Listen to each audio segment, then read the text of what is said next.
Tour guides. What absolute wildcards have you had to deal with in your tours?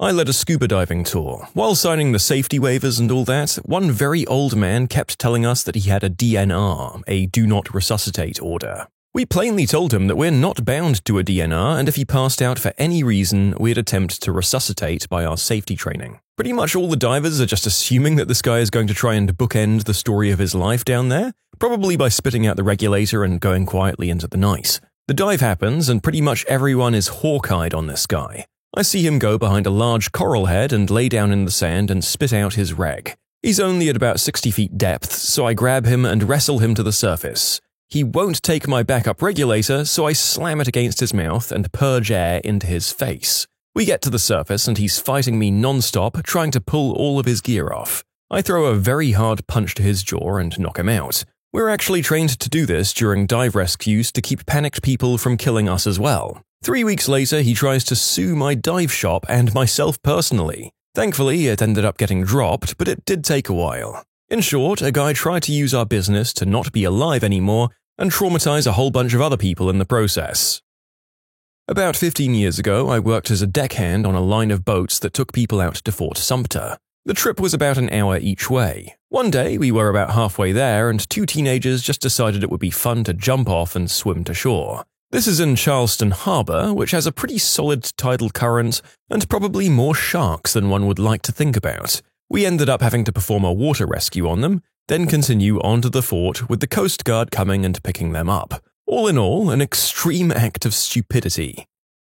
I used to do vineyard and garden tours for a pretty well-known winery. I had a lady ask to see any Merlot vines we had, so I walked her over, and she proceeded to dump ash all over them and yell, "We love you, Nana! Rest in peace!" Needless to say, you're not allowed to dump human remains on food goods. I should mention the ashes came out of a gallon Ziploc baggie. It was a Christmas-themed one though, so maybe that makes it more tasteful. Well, that's alright then. As long as the Ziploc bag with the desiccated remains of Grandma was festive. Feels like you wanted a fitting anecdote to end her life story with, and instead probably got a walkout by security and got that vine uprooted as well.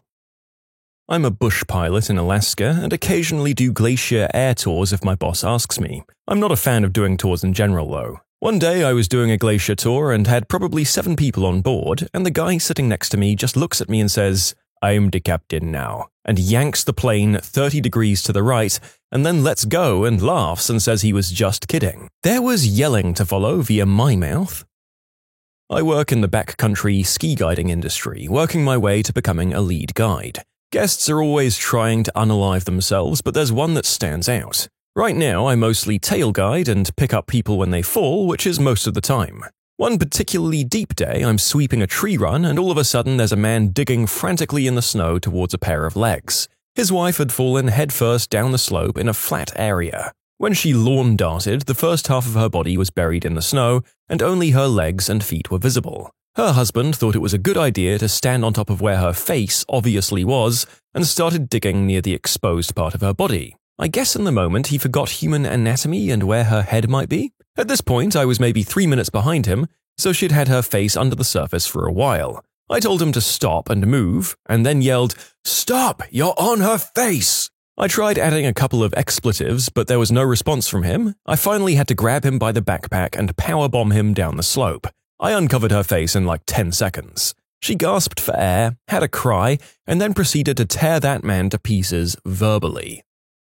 I used to be a tour guide at a primate sanctuary with a strict no-touching policy. At the end of the tour, there's a suspension bridge. Tourists go first, guide goes last as per the rules. I always warn the tourists that the other side is the territory of the Hanuman Langur, and he doesn't mess around.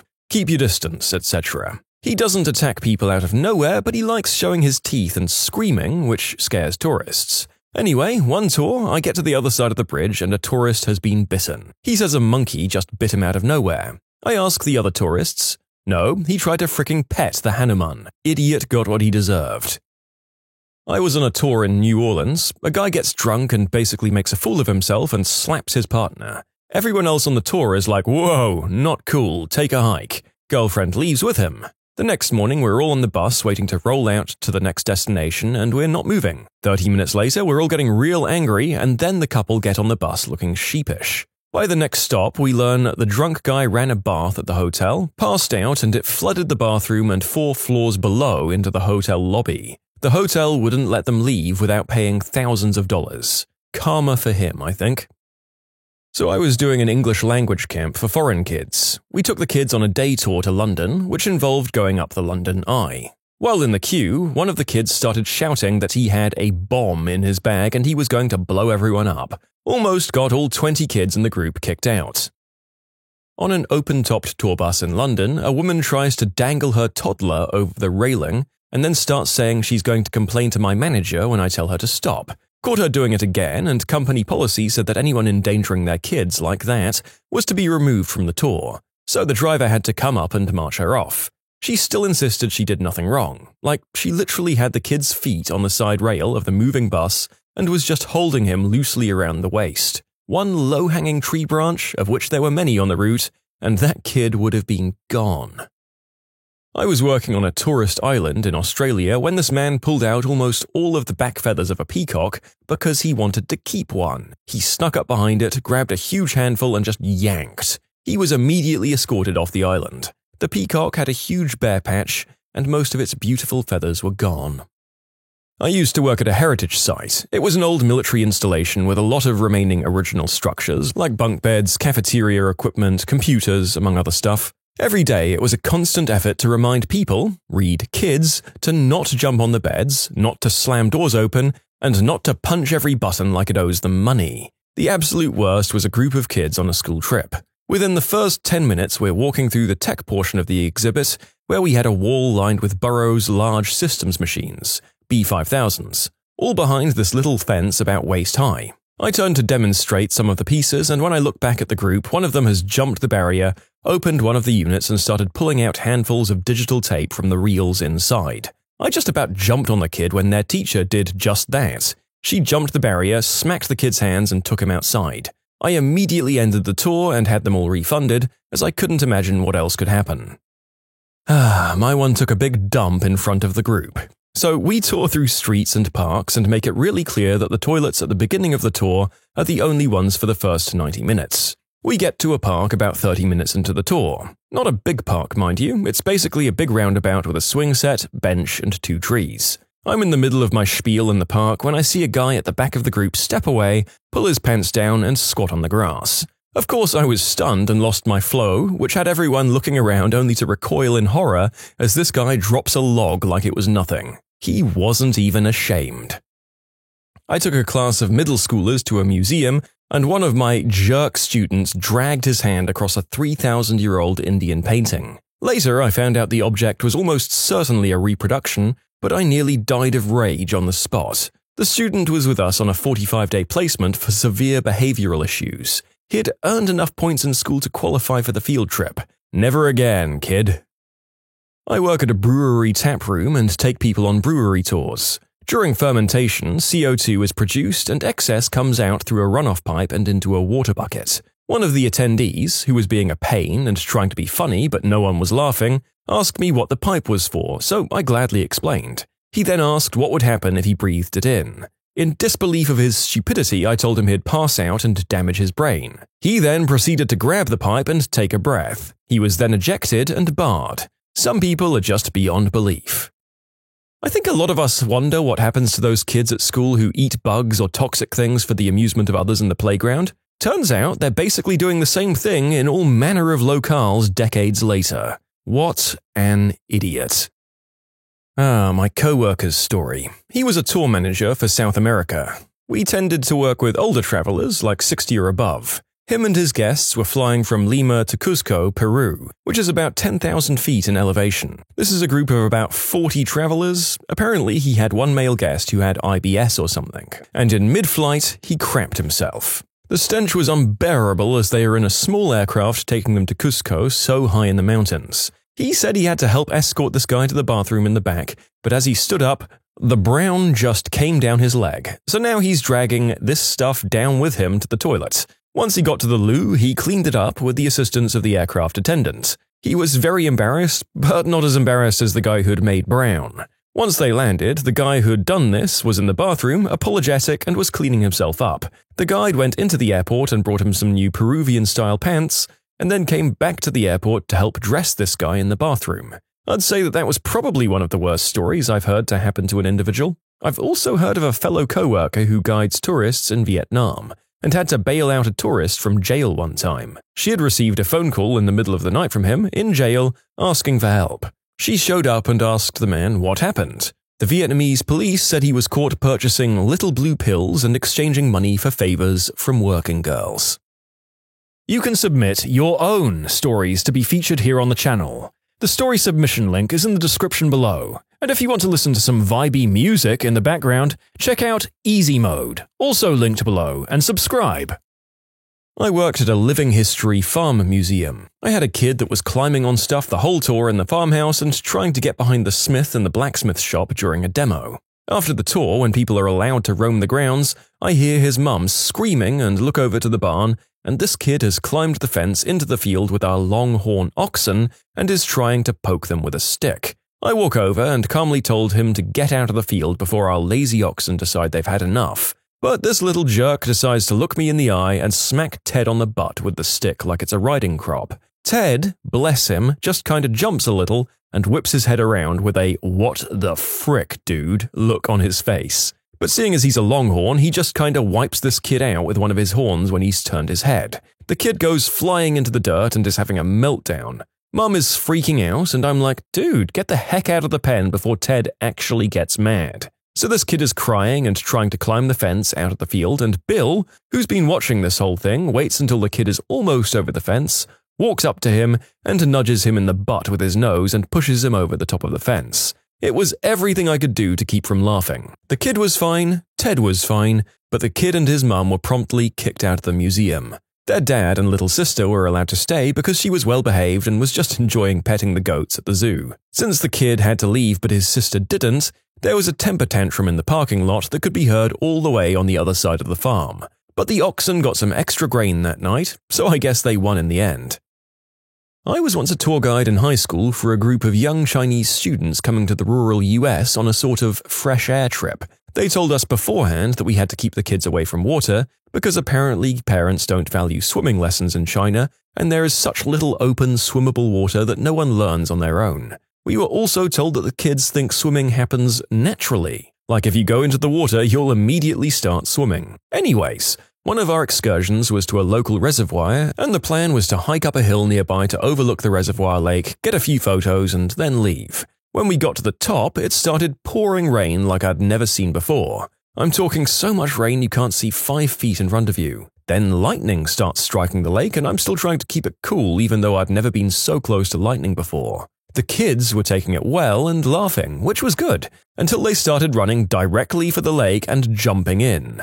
Apparently, they'd also never learned about electricity conducting through water. So I'm freaking out and start pulling them out of the water. They weren't in very far. A couple of them complained that their phones were wet in the rain. No one got hurt, but it was a crazy day. We got back on the bus and the kids started drinking liquor in the back. Some of them were as young as 9 years old, the oldest were about 16, so I had to bust them for that too. In short, apparently Chinese kids think swimming will just happen if you go in water, especially lightning-struck water. Tour guide at a university. We got a lot of guests that really don't want to be there. Mostly misbehaved kids from a poor area of the city. We toured at all times, even during finals week. As many may know, sound can travel oddly in lecture centers. Our lecture centers have windows around them, and like 6 kids thought it would be hilarious to smash on the windows. From the inside, it sounded like small arms fire being shot from the outside, or at least muffled shots. I watched 100+ students flee the classroom during their final exam. We got a lot of crap for that. It really isn't easy corralling a group of school kids. That's the chaperone's job. A friend of mine does whiskey tours in a museum in Dublin. Someone took a dump in one of the exhibition rooms. I had a guest snorkeling, trying to grab the tail of a barracuda as he swam up behind it. Luckily, I was able to hit the guest with a dive fin from the boat to stop him before he got a hold. If he had grabbed on, I'm sure he would have been ripped to pieces by that fish. A couple of guys I used to play cricket with went on a school trip to Auschwitz and decided to steal a small pair of glasses and some buttons they found half buried in the ground. They were detained by Polish police while they were leaving the site. Hard to know what goes through people's heads sometimes. I watched a man run up to the side of the platform the winged Victory statue is on in the Louvre and throw his arm around it for a photo. Security got him down pretty quickly. I'm shocked that he actually made it up there. That feels like it could have seriously ended in a security dogpile and criminal charges. You never know though, it's hard to prosecute people just for being stupid. I'm in the middle of talking and someone's phone rings. Okay, that happens sometimes and usually they just cancel the call or step outside. Nope, this guy answers the call and starts talking on the phone only a few meters from where I'm standing. I think, he'll just quickly explain that he's busy and end the call. Nope. He starts a conversation. The rest of the group glare at him and I'm put in an awkward position because my workplace put a huge emphasis on politeness. So I suggest to him to continue his call in the hallway just outside the room we were in, to which he replied, "No, I'm fine here," and went back to his phone conversation. I'm doing my best to talk to the rest of the group, about 25 people, but he's so loud. Eventually, this Chinese woman yells across the room at him, "Shut up! We want to listen to the lady, not you!" Which worked. But I just couldn't imagine the nerve to ruin everyone's experience like that because you're too selfish to talk on the phone outside. Also, the place I work allowed photos but had a strict no photos of the staff rule for privacy reasons. I always explain this at the start and 99% of people are cool. One day I had a particularly happy snapper who got right up in a staff member's face to take a photo. Like I'm talking centimeters from his face to take this. The staffer was just some rando middle-aged white guy, so I'm not sure why the fascination, but he was livid. It's like I saw it happen in slow motion, so I couldn't do anything to stop it. The offending tourist was removed. I work ground crew for a company that does helicopter tours. Number one rule for customers is don't walk under the tail boom, the rotor will kill you and it will hurt. It's unbelievable how many people have a death wish out there. People see the fastest way to the other side of the helicopter and don't stop to think, oh hey, that spinning blade may or may not slice my whole frickin' head off. Let's see how close we can get to it. I'm a tour guide and boat captain in the Caribbean. We had about 40 or 50 people on the boat, getting off. We would normally go and feed swimming pigs, which someone would get nipped from them from doing stupid crap, but nothing too serious. Well, the next stop after that was another island where we would hand feed turtles, sharks, and stingrays. So we'd tell people to hold it with the palm open and food in the middle for the stingrays, and they'd come over the top and just remove it. For the turtles and sharks, you put it in the water holding onto the tips, and when they're coming, let it go. Well, of course, this idiot decided he'd be tough and feed this baby shark, no longer than your forearm, without letting go of the food. The shark proceeds to bite his fingers, he screams and jumps out of the water and flicks it off with his hand, pulling off one of his fingernails in the process. That's the one I always remember. I used to give tours at my university. There was a group of middle schoolers I was giving a tour to show them why they should want to go to college, yada yada, and there was this one kid who kept trying to sneak away and was whistling at just about every girl who walked by. Weird. Okay, whatever, he thinks he's a big shot. Then a very attractive girl comes jogging by us and he tried to grab her. And then as she runs away, he just starts thrusting in her direction. I was mortified. I ended the tour, I was done with him. The teachers didn't even care. That was probably the worst part of it. Didn't happen to me per se, but one of the company's tour guides was on a flight with a bunch of middle schoolers. One of the boys got caught tickling his pickle in his seat next to a girl who wasn't even from his school. Ugh.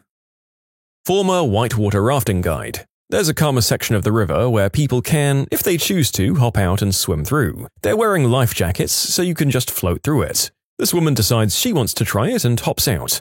After she pops up slowly, she tilts forward until just the back of her jacket is out of the water and she's completely still. After 5 or so seconds of this, I start to realize this might not be intentional and I paddle over and physically pick her head up above the water, followed by her gasping for air. I haul her into the boat and ask what happened. She said she didn't know what to do as she had never been submerged in water before. Whew. 1. Why are you on a whitewater rafting trip? And 2. Why didn't your strategy involve moving your body? My cousin is a tour guide and biologist, and most of his tours are in Africa. He instructed his group of 20 to 25 people, including kids, not to wear any type of earring or collars, especially shiny stuff, since they're about to go into a thick forest to try and see a bunch of animals. This is very important because 20 to 25 make a lot of noise, which makes wild animals run away or hide. It's even worse if they're wearing shiny stuff because the animals can spot that from far away. So this woman complains and decides to wear shiny earrings anyway. Cousin tells her to get rid of them or she isn't coming with the group, so she obeys but puts them on a little bit later. Some species of monkey in that area love shiny stuff. They ripped the earrings from her ears. Police officers, have you ever had an all units call? And if so, what happened? I was doing a ride-along in college in a fairly small city in Georgia when we got an all available units call. The address came in, the lights and sirens went on, and we were hauling it at about 120 miles per hour across town. I had no idea where we were headed until we got there. The only thing the officer said to me was, "No matter what happens, stay in the frickin' car. If you see anyone with a gun, call it out on the radio like this." They showed me how. "If any of us get shot, call it in and stay in the car." Then he took a deep breath, calmly got out of the car, and took off at a sprint toward a 40-person melee in front of the only adult club in town. We were the first car there. Over the course of the next 30 seconds, officers arrived and kept coming until they outnumbered the people fighting. The officer I was riding with was completely on his own for a 10-second eternity and was able to rip about 10 people apart from fighting before backup arrived. It was the single bravest and most humbling thing I've ever seen with my own eyes. When it was all over, he got back in the car with 3 drunk and beaten up dudes in the back, turned to me and said, "So, when are you going to sign up?"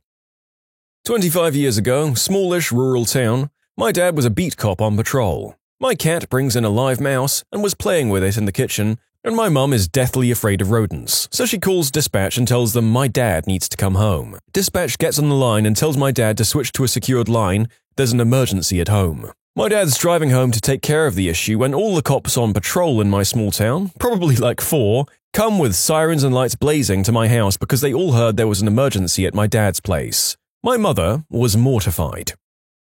Years ago, a friend of mine was a dispatcher for the county. He covered sheriff, EMS, and fire communications, and also worked with communicating with other agencies as well. From the state troopers, he got some sort of text communication, not a phone text, this was before that was a thing, and it referred to an accident with injuries at the intersection of I-40 and Business 85. Something along the lines of, collision I-40 bus, 85 injuries involved. The way it was abbreviated and written made him misread it. Instead of an accident at 85 Business, he thought there was a bus collision on I-40 with 85 people injured. He dispatched every gosh darn fire truck and ambulance the county had, and they showed up and it's a 2-car wreck with minor injuries. Former cop here. The all-units call was basically a riot at a large nightclub in a very rough area of the neighboring city. Once things were finally calmed down and a dozen or so people were taken away, my boss wanted us all back in our city. I was amazed at not only how many cops showed up, but from where. Counties and towns I'd never heard of before. I looked up a few at the end of the shift, and some came from an hour or more away. I don't know how large this large nightclub was, but evidently it was large enough to support half of the state's police personnel. How bad was the riot? Was someone there on his 5-star wanted level in GTA? More from me, the ride-along guy from the first story. This one was definitely weird for my small town. Someone called 911 and claimed that their house had been bombed. So naturally the fire department, police, and medical were all dispatched. We were among the first to arrive, and I got the same "stay in the car until I say it's okay" line before the officer left to see what was going on. Firemen were checking for fires and finding nothing. EMTs were checking for injuries and shock and finding nothing. And police were checking for mad bombers and finding nothing. From where I was sitting in the patrol car, I had a nice view of everything. The house was a nice old Mill Village-style house that sat on a corner about 10 feet off the road. Most of the house was completely untouched except for the front left of the house, which was missing a chunk out of the corner about 4.5 feet tall and about 2 to 3 feet wide, approximately 4 or 5 feet off the ground. It looked like someone threw a homemade grenade at the corner of the house, except there were no signs at all of charring from an explosion. The hole was deep enough that you could see light coming from inside the house to the outside. Now I've been sitting in the car for about 30 minutes, and the sun has set with dusk growing darker by the minute. I decide that since none of these people have blown up, it's probably safe for me to get out and take a look as well. I find my officer in the crowd and he's cool with me looking around and taking some photos, so I do. I stay out of the way for the most part and I'm looking through the grass like everyone else to find any signs of some explosive device when I almost step in a huge ant bed about 30 feet from the house in the front yard. I noticed 2 things. Someone has already disturbed the ant bed because it looks like there's a huge gash in it, and 2, there's nobody that seems teed off enough about setting in a large ant bed to have done it. Aha! A clue! I figured, find the guy with the ton of ant bites and we've got our bomber. So I start looking for footprints around the ant bed because the grass was kind of wet and maybe I watched too much NCIS. I stood in between the ant bed and the house and could make out a faint line along the grass made up of 1-foot-long dashes every 8 to 10 feet that led into the woods behind the house, across the street. I followed them to see where they went and they led to some train tracks and the trail went cold. I went back to the ant bed and used my hand to trace a line that would go roughly towards the corner of the house that was damaged. From the corner of the house, I looked across the street towards the neighbor's grass and woods and saw one long dash through the grass and a tree with a huge gash in it. I got my officer and told him I thought I had figured it out, and would he come with me to check. He grabbed a couple of other guys and we set off towards the tree with the gash, and sure enough, about 6 feet off the side of the tree was some kind of wheel or brake or something from a train that had come off at speed, rolled through the front yard, hit the ant bed and house and ricocheted off the house and across the street to hit a tree. For a while, I was known around the department and city manager's office as Detective Ride-Along. When my buddy was still a new cop, he worked in a larger city. They'd just gotten the shoulder mics, the ones every cop now has mounted up by their mouth so they can call in easier. When new to them, they wore the cord in the front of their shirts, and it was always in the darn way. And great handles when people wanted to wrestle the cops. Jimmy was called in one night to a bar brawl. He strolled into the bedlam and it was almost over. He was a rookie, always getting the crap detail, so he was becoming famous among his department for ruining his uniforms. To the point he was having to come out of pocket to replace them. He walked into a vet telling him to cuff everyone still here. They'll sort them out later. Jimmy grabs the closest guy and they struggle a little bit and go down to the ground. As they do, rip, Jimmy splits his pants, clean up the backside. Knowing he's going to be the butt of the jokes anyway, he turns his head to announce to the other officers, "Well, that's another uniform down," and keys his mic. Base hears uniform down, so does everyone else in the county. The radio explodes with chatter, but the 3 cops at the bar already have their hands full, so they turn down their radios. Which was screw-up number 2. Base decides to roll everything with lights to the scene. Jimmy said they were glad of the help when the first few cars rolled up, but they just kept coming. He was known as Jack the Radio Ripper until he transferred. Minor reprimand, and he still had to pay for the pants. Man, I would never be cool enough to say, "Send everything with lights." So I interned at the local police department at a time when all stations received new radio devices. The new devices looked a bit like old cell phones and had a bright orange panic button on top. It was meant for situations where a single police officer was attacked and needed help. Pushing that button resulted in all communications on the standard Channel 1 being turned one-way communication only, so all units would listen to what's going on wherever the panic button was pressed, and an automatic all free units call. All other units had to switch to the much weaker Channel 2 to communicate, but Channel 2 only allowed one device to speak. So basically either dispatch or car 1 or car 2, etc. could talk, but not multiple people at the same time like on Channel 1. To disable the panic mode, you had to push the bright orange button in a certain way, think holding it for 3 seconds followed by 4 quick pushes, and it couldn't be done remotely. This happened in rather a large city where some police stations were closed at night. Usually the ones in the suburbs where few calls came in. That night, an older police officer closed down the remotest station in the suburbs and decided to shut off the radio devices. You guessed it, he pushed the panic button on top because he thought that's where the devices were turned on and off, without realizing what he'd done. He locked the station and went home. Since it was the first day of using the new radio devices, quite a few officers were unsure of how to turn to Channel 2. Basically, all communication was blocked. Cue panic everywhere with frantic cell phones to dispatch, and dispatch trying to figure out who closed the station so that panic mode could be disabled. And remember, they only had one key to open it. So this unintentional all units call turned into an actual no units can call, though quite a few units were busy trying to resolve the situation. Well, that's a whoopsie and a half. Sorry, entire city's police force, my finger slipped. Oh, and I couldn't call in to help resolve the situation because I went home to sleep.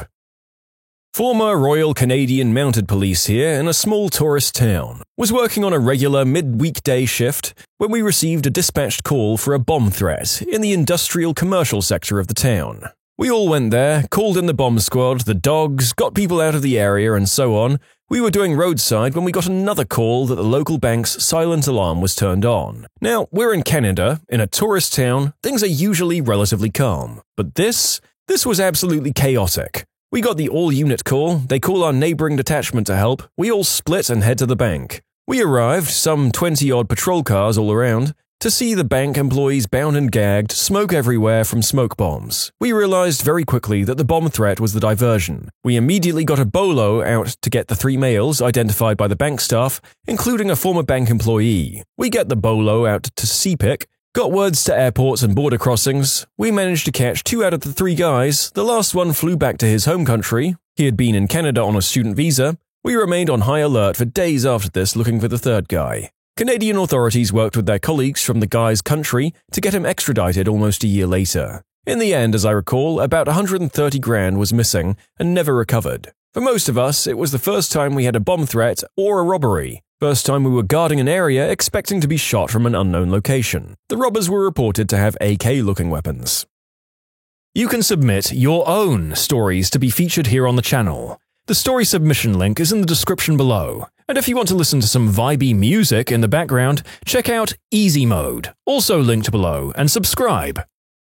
We usually get our all-units call about once a month or so. We're taught that if you need backup, if crap is hitting the fan, call it in and worry about how many people come later. A unit was on patrol 2 weeks ago and some guy just started shooting at him. All the unit got out was 34th Street, 1033, I'm taking fire. 1033 being the code for send the cavalry or officer in need of assistance. It all ended fine, we caught the guy with no injuries, but you'd better believe every officer in our area dropped what they were doing and went. Another recent one was a mini riot breaking out at a candle vigil for a murder victim. An officer stepped in alone, bad move, to stop the fight, and started getting his butt handed to him. All he said was, Padamic, 1033, but it worked. We came in, dispersed the crowd, and got out. Also, good chance to rant about a pet peeve of mine. When a 1033 goes out, there's always a few units who block the air with useless chatter. Hold me responding, what's the location? Dispatcher, I'll come back to my current assignment later. Do they need a rifle on scene? It drives me crazy. Get off the radio and leave the air clear for the unit fighting for their lives.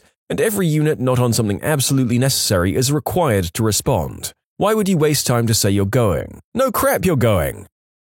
There was an episode of This American Life where an officer accidentally locked himself in the back of his car when he went to take a nap. He left his radio in the front, so he called dispatch and was like, don't make this a big thing, just send 1 unit to me. And then dispatch proceeds to call the code for officer down, so then he heard a bunch of cars put on their sirens and race to him.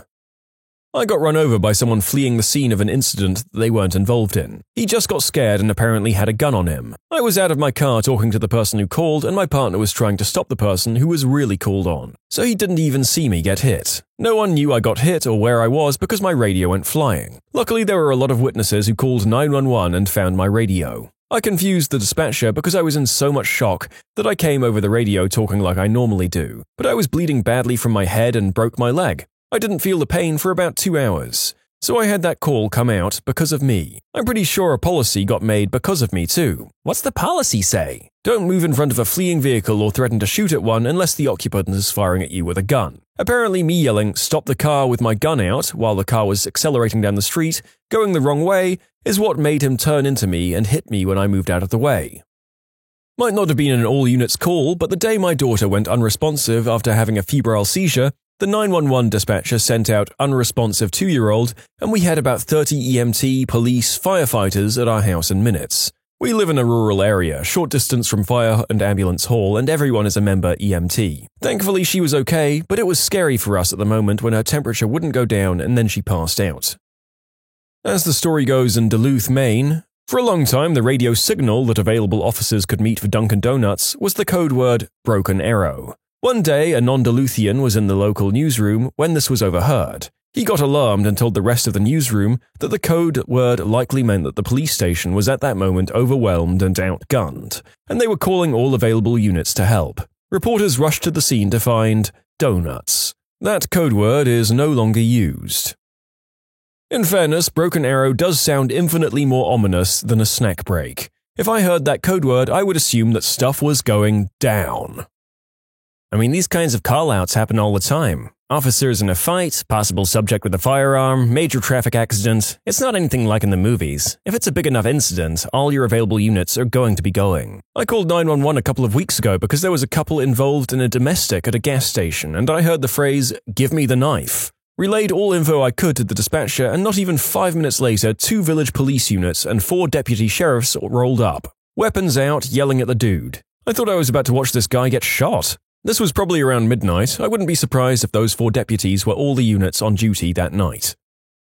I work as a police communicator at a local university. Usually an all-units call is a fire alarm at one of the buildings. However, most of the time it's a false alarm and someone just burnt the popcorn at the lounge. One morning at work, we were evacuated from a rather large office building, 50 or more floors in New York City. Fire alarms went off on 3 floors because someone burned their popcorn in the microwave. That person will never live it down.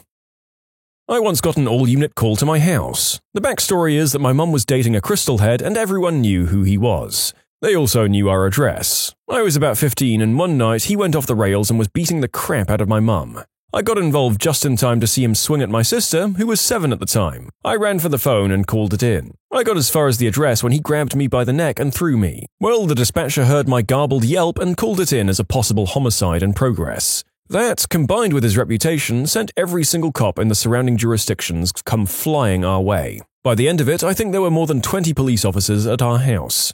I ended up hitting him with my mum's cast iron skillet to keep him there, just as the first officer showed up. The officer was super cool about it and pretended he didn't see a thing. It was a terrible night and my mum was mad at me for months. But man, you don't mess with my little sister.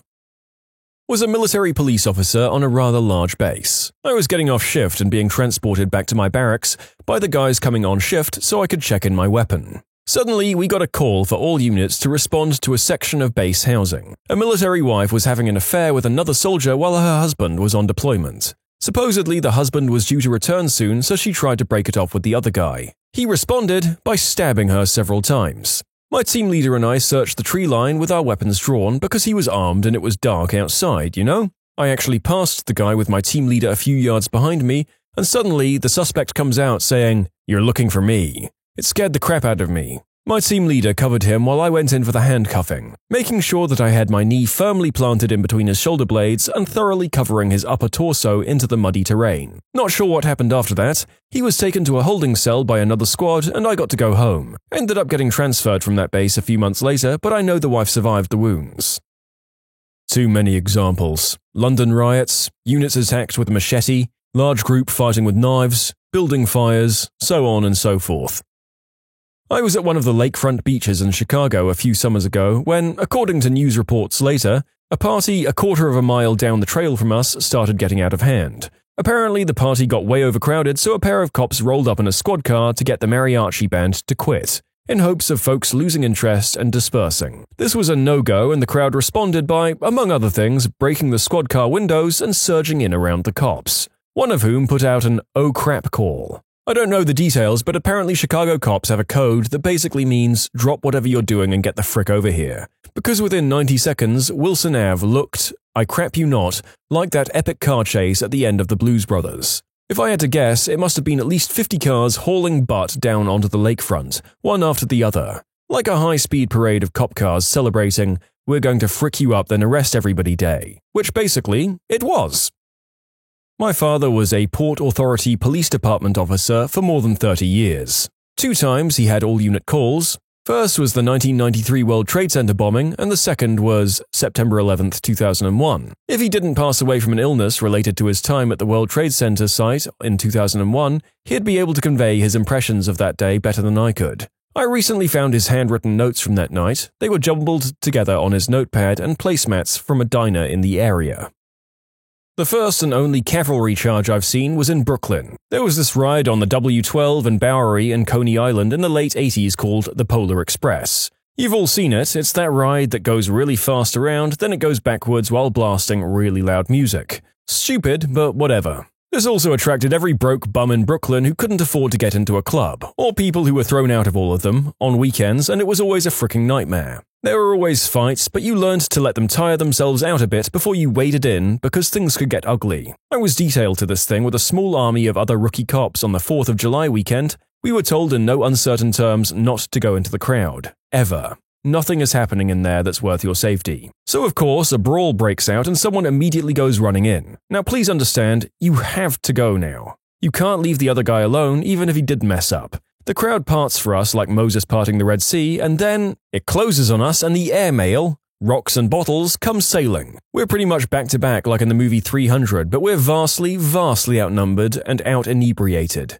We're fighting our way out and there's backup trying to fight its way in to get to us, but it's taking time, and I don't know if you've literally fought for your life, but it's freaking tiring. That adrenaline jolt only buys you so much time.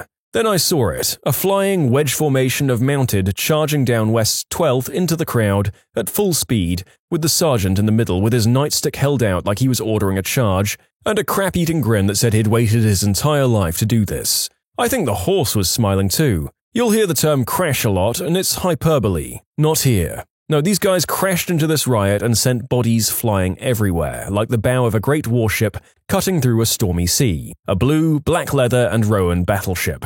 The crowd dispersed in about 3 minutes flat, equally as stunned by what they saw as honestly the foot cops were. I know sometimes people complain about the cost of maintaining mounted police units because they're seen as unnecessary backdrop for tourist photos, and oh my god, I'm living proof that they're so much more valuable than that.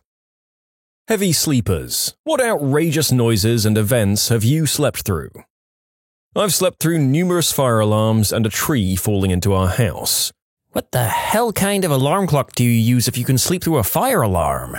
I sleep with my phone under my pillow directly under my head on full volume and vibrations, and I use a really loud and annoying electric guitar alarm. Sometimes it is unsuccessful.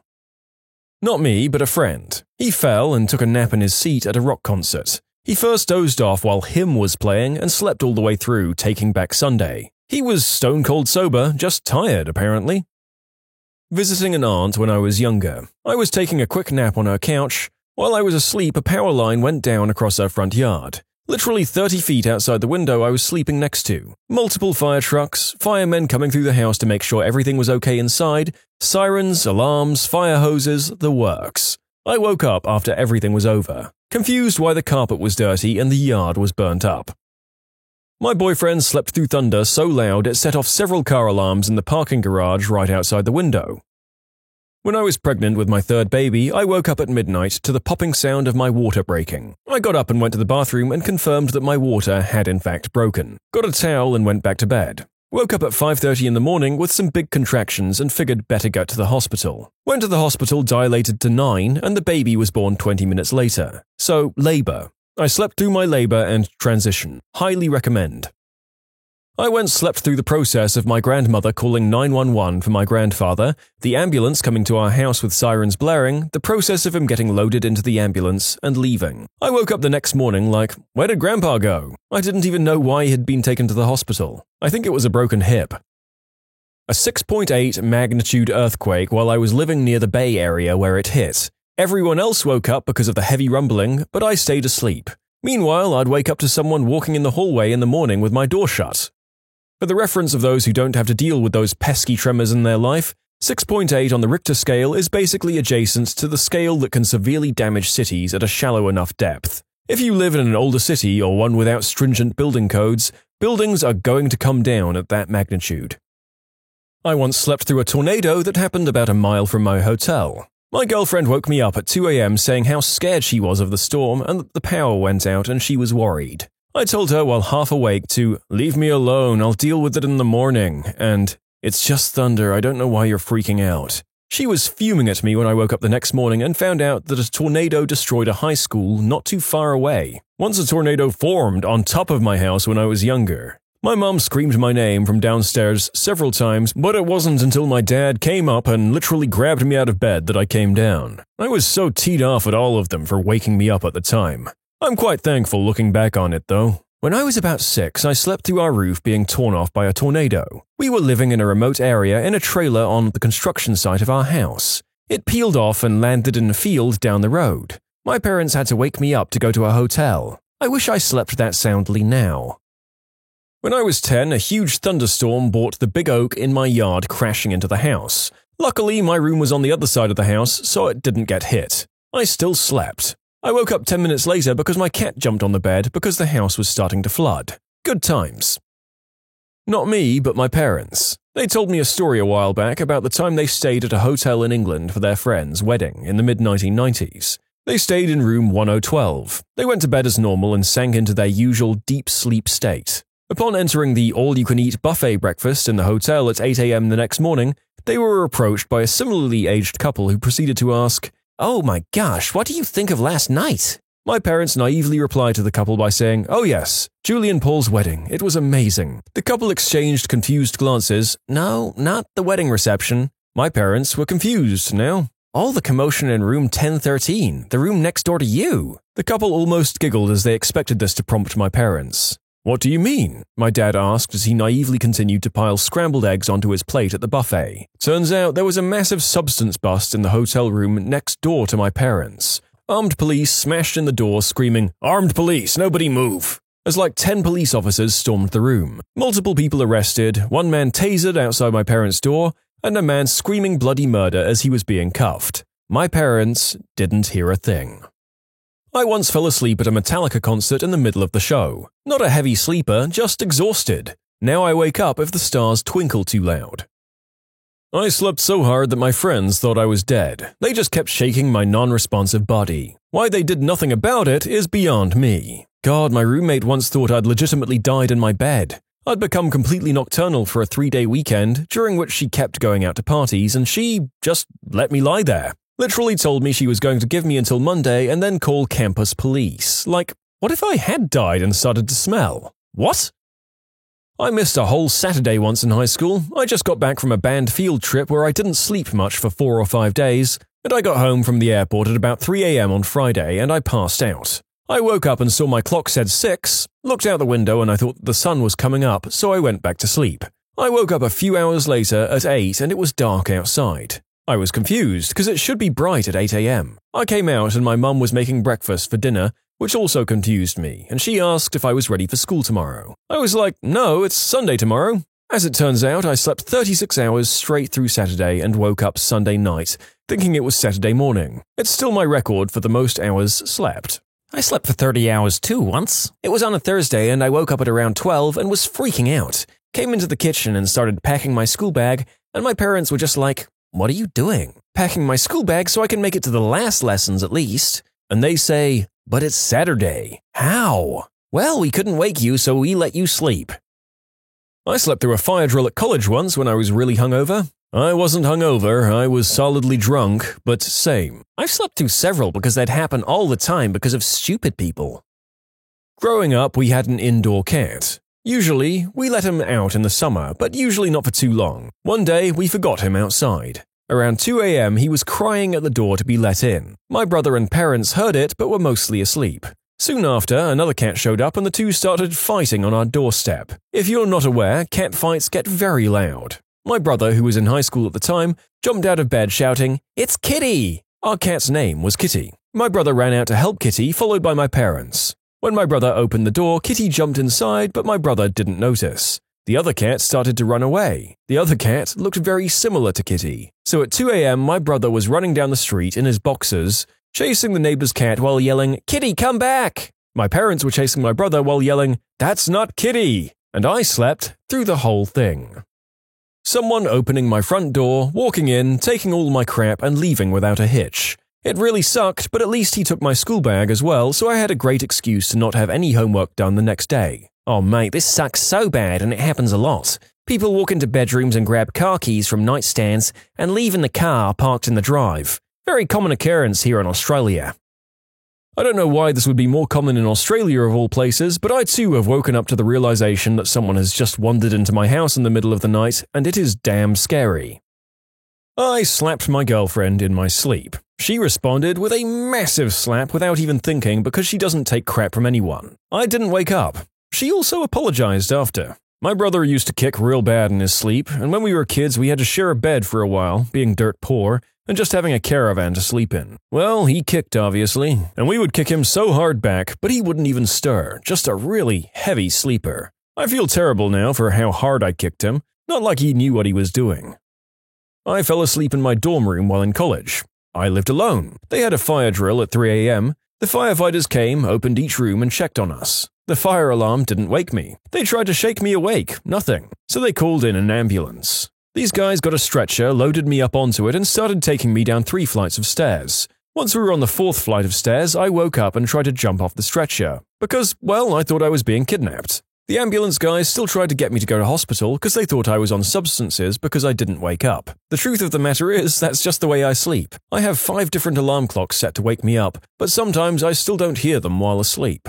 None of my doctors know what to do about it other than tell me to buy more alarm clocks. This affects my jobs badly. I hate it. I had to get one of those alarm clocks for deaf people. The one I bought is a sonic boom. It also plays one of those super shaking bed vibrating units that you can put under your pillow that vibrates. It also has a plug for a lamp, so when the alarm goes off, the lamp flashes on and off. It helped a lot for the first years, but now I've got used to it, so I need to change it up. I used to have an alarm app that made you do a memory matching quiz to turn it off, and every time you messed up the alarm, it got louder. Over the course of the year, I got good enough at opening my eyes, doing the memory quiz, and then going right back to sleep without remembering any of it. I fell asleep next to a speaker at a party. No alcohol involved. I've got a mate who used to take disco naps near the bass bins at raves. Absolute mad lad. Could sleep through the apocalypse. You can submit your own stories to be featured here on the channel. The story submission link is in the description below. And if you want to listen to some vibey music in the background, check out Easy Mode, also linked below, and subscribe. I slept through a pretty decent-sized earthquake. Not a little rattle, big enough that everything on the walls ended up on the floor. Slept through my neighbor shooting her boyfriend. Slept through the police and ambulance sirens. Slept through the cops knocking on my door to ask if we heard anything. This was in Chimera, Wyoming in the early 80s. My kid's barfing in the middle of the night, and I'm instantly up. Exactly. Actual tornado, nap time. Kids saying, "Mom, blah." I'm up. Right? Why is the sound of pre-vomit cough able to rouse you from the most dense of sleep? Or pee hitting the floor and not going in the toilet? I have 2 boys who I've both caught peeing in the hall outside the toilet. I was about 12 at the time, camping with the family, and I woke up one morning with this large, painful, swelling bump that was obviously some kind of insect bite, but very obviously not a mosquito bite. I had plenty of those already at that point in the trip. My parents checked my tent and found a tarantula with dozens of little babies on it. Oh, hell no. Where were you camping at? Some state or national park in Kentucky or southern Indiana. Someone threw a Molotov cocktail through the window of a business under my apartment. Set the building on fire, fire crew, sirens, everything right out front. Read about it in the news that afternoon after leaving out the back. I slept through the whole thing. My family owns a beach cabin on the west coast and decided to have a family vacation there for a week. We didn't realize how big the entire family was, so all the parents decided to rent the neighbor's cabin so they could sleep in one, while the cousins could all sleep in the other. Since there weren't enough beds for all the cousins, I just slept in a sleeping bag on the floor. Apparently, in the middle of the night, my younger cousin fell off her bed and landed on me, causing a very loud thud. The parents heard it from the next door, rushed into the house, and my cousins and I were still sound asleep. I didn't even know it happened until the next day. I was on a safari camping trip in Namibia with my dad and his wife. I'm not usually a heavy sleeper, but we were off at a campsite that had a bar. Hell yeah!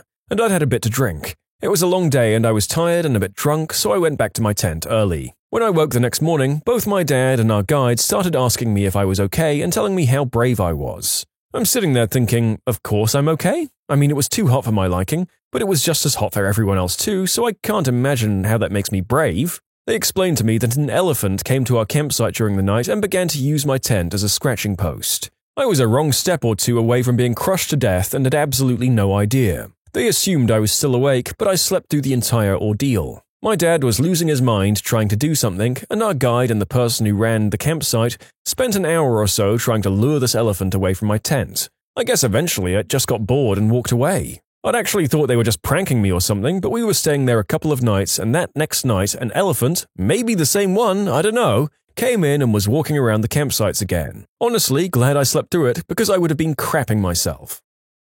I continued sleeping after falling from my bunk bed. The lower bed is wider, queen size I think. I'm sleeping on the top bunk and I fell, but I didn't wake up. My sister from the lower bed was woken up by the crash, as were my parents in the other room. When she was in her 20s, my now wife would sometimes fall asleep when she was out partying in the club. Like in one of those unbelievably loud dance clubs that people go to all night with VIP tables and a DJ, where if you actually want to talk to someone you need to bring your mouth right up to their ear and yell while they jam their finger in the opposite ear. It would be about 3 a.m. and she'd sneak off from the group and find a banquet or lounge chair or something and just go to sleep. Makes me feel really insulted when she complains now about my snoring today. I'm like, really? My snoring is too much. But house music periodically interrupted by the DJ blasting a foghorn is okay. I hate clubs like that. Thankfully, she grew out of them. It is funny that someone can be kept awake by the basic human function of breathing, albeit with interruptions, but can apparently get some deep sleep feet away from a booming speaker. Silly humans. Not me, but my brother. Sleeps through nearly anything. The most memorable to me is him falling off the top bunk. I was on the bottom bunk, and he made the loudest crash ever, followed by snoring. I'm a pretty heavy sleeper, but I haven't had anything happen to me. My mum, on the other hand, had someone bring a serenade to her place and she slept right through it. My grandmother, who is typically not a heavy sleeper, slept through Hurricane Laura, and we were directly in its path 50 miles from the coast. It's been over a month and she's still upset and confused, just saying, I can't believe I slept through that storm. I slept through Hurricane Opal when I was a teenager. Several trees fell in the yard and throughout the neighborhood. Mom and brother stayed up all night freaking out while I slept like a rock. In college, a cop came into our common area because the roommates were being rowdy. He apparently knocked on my door for 10 minutes before giving up. The roommates thought I was just hiding in there acting asleep. I was legitimately passed the frick out, and the next morning I had no idea anything had happened. They all got written up though. Ha! I almost slept through the LA earthquake in 1992. I was at a friend's house for a sleepover with about 5 other kids. We were sleeping in the living room. Apparently, when the shaking started, I rolled all the way to the kitchen, was woken up by his mum freaking out and trying to get me out of the house. No one could believe that I could stay asleep during all that shaking and noise. When I worked at the coachwork part of an automobile factory, a colleague fell asleep in a bin of steel sheets and didn't even wake up when the manager pulled the emergency alarm for the entire building, thinking that he was seriously injured. And trust me, that place was loud. Slept through a dorm fire alarm and knocks and bangs on the door, countless alarm clocks, and landing while a passenger on a plane. I regularly get woken up by my partner's snoring, though. My ex kicked me off the bed. I slept through the alarm and she was trying to wake me up. Well, too bad. I didn't wake up to that and just turned on the floor to my side. I was told that I missed my bus after I woke up confused on the floor. As an extra, I slept through a party at my friend's cottage. They didn't try to be quiet and apparently I got a lap dance. A bit bummed to have missed it, but everyone refused to tell who gave it. So I'm a bit uncertain of whether I should feel relieved or bummed out. Slept through a magnitude 5 earthquake. My mum told me about it after I woke up, probably hours after it happened. I slept through a suspected crystal head trying to break into my house. I live in a fairly decent area of my city. I say fairly decent because there are mostly families and few golden-aged households, as well as some crystal heads that live on my block, where there's a huge Catholic church on the corner. My boyfriend was over the other day and he woke me up from a nap, apologizing for snapping on my neighbor, because she had just tried breaking into my house. Luckily, he was awake because he ran outside after she tried to get away and yelled at her that she'll regret it if she tried that again. But she was so high he doesn't think that the message registered too well with her. I can't believe I didn't hear all the commotion, but I hope she doesn't try that again. So my stepdad was in the military before he married my mum, and while he was in the military, there was an attack on the base that he was at. I don't know the name of the base because I don't remember what he said. Sorry, Reddit. But apparently from what he said, I'd slept through the entire attack. Now I don't know if he was just pulling my leg or not, because he's a really heavy sleeper. Like for example, one time our cat Mittens had been jumping around and had pushed over a glass vase in the living room. My stepdad was sleeping in the living room at the time, and it woke up everyone in the house except for him. So I don't know if this is a real story or not, but I thought I should share this with you anyway. I grew up in quite a noisy neighborhood. I learned to sleep through everything. One day I'd gone to bed early and had fallen asleep really quickly. I woke up finally when I smelled something burning. I shot up thinking my house was on fire, something that had already happened once, and the trauma was what woke me up and what kept me up. I looked out my window to see 4 cars on fire, 2 fire trucks and about 10 police cars and the ambulance. My mum was at work, so I didn't know what happened until the next day. 2 people had died in the car crash and subsequent fire. I slept through the noise, apparently. One morning I woke up, got breakfast, and was casually informed by my roommate that our downstairs neighbor's crazy ex came by and shot at him through his door while I was asleep. So not only did I sleep through a shooting, I also slept through the sirens of the cop cars, the arrest, and my roommate giving his eyewitness account to the cops. That's the morning I learned that I will die in my sleep, just not of natural causes. My neighbor's murder on the sidewalk in front of our house. He was shot multiple times. I'd drunk NyQuil, so it knocked me out. Let's see, an earthquake? Very, very small. Severe thunderstorms, and one time a tree fell in my backyard and landed next to my bedroom window. Now, I did wake up, but barely. It was like half awake and I immediately went back to sleep without registering anything. Massive thunderstorm. Apparently lightning struck 200 feet from the house and sounded like a bomb going off. I woke up as if nothing had happened. My car was broken into. Our neighbor called, via the landline, this was a while back, and my roommate woke up and picked up the phone. My roommate ran outside, restrained the robber, and called the cops. The cops showed up and investigated and took statements. This was the hours between 5 a.m. and 9 a.m. Then, I woke up and went downstairs to see the last cop car drive away. If I didn't see the last car, I probably wouldn't have believed him when he told me the story. A plant explosion that could be heard and felt for a 25-mile radius. It woke my boyfriend and dog up in the middle of the night, but I had no idea anything happened until I checked the news in the morning. What were the most ridiculous demands or rules from your controlling partner? I applied and got accepted into a school far away from him. Once he found out about it, he demanded I fill out his application and write his essays so he could come with me. I did not. I had a guy freak out when I got accepted to college even though it was in the same city. That's why you don't date unemployed 21-year-olds when you're 17, even if they can buy alcohol. He was expecting me to pop out babies and move into his mum's house. I was just like, ha, nope, bye. I was engaged to a man who had to approve each meal, and I wasn't allowed to eat if he wasn't present. He bought my clothes, and he always brought them 2 sizes too small, so I felt pressured to fit into them. I left him for a chef. That is crazy. Good on you for going for the chef. Crazy and controlling guys are so weird about food. One guy I dated was obsessed with me going out, as in, he thought I shouldn't eat out ever. I had a routine set up where I would head over to my friend's house after work on Friday night. We'd smoke, go eat Mexican food, and then he just showed up there randomly one Friday just as we were about to leave and tried to give me leftovers from like 4 days ago to eat instead of eating delicious Mexican food. I told him to F right off, and my friends made fun of him relentlessly. The next day, I told him we were better off as friends. He cried and tried to bargain and say that he would ease up on the eating out thing. I did not agree to that bargain.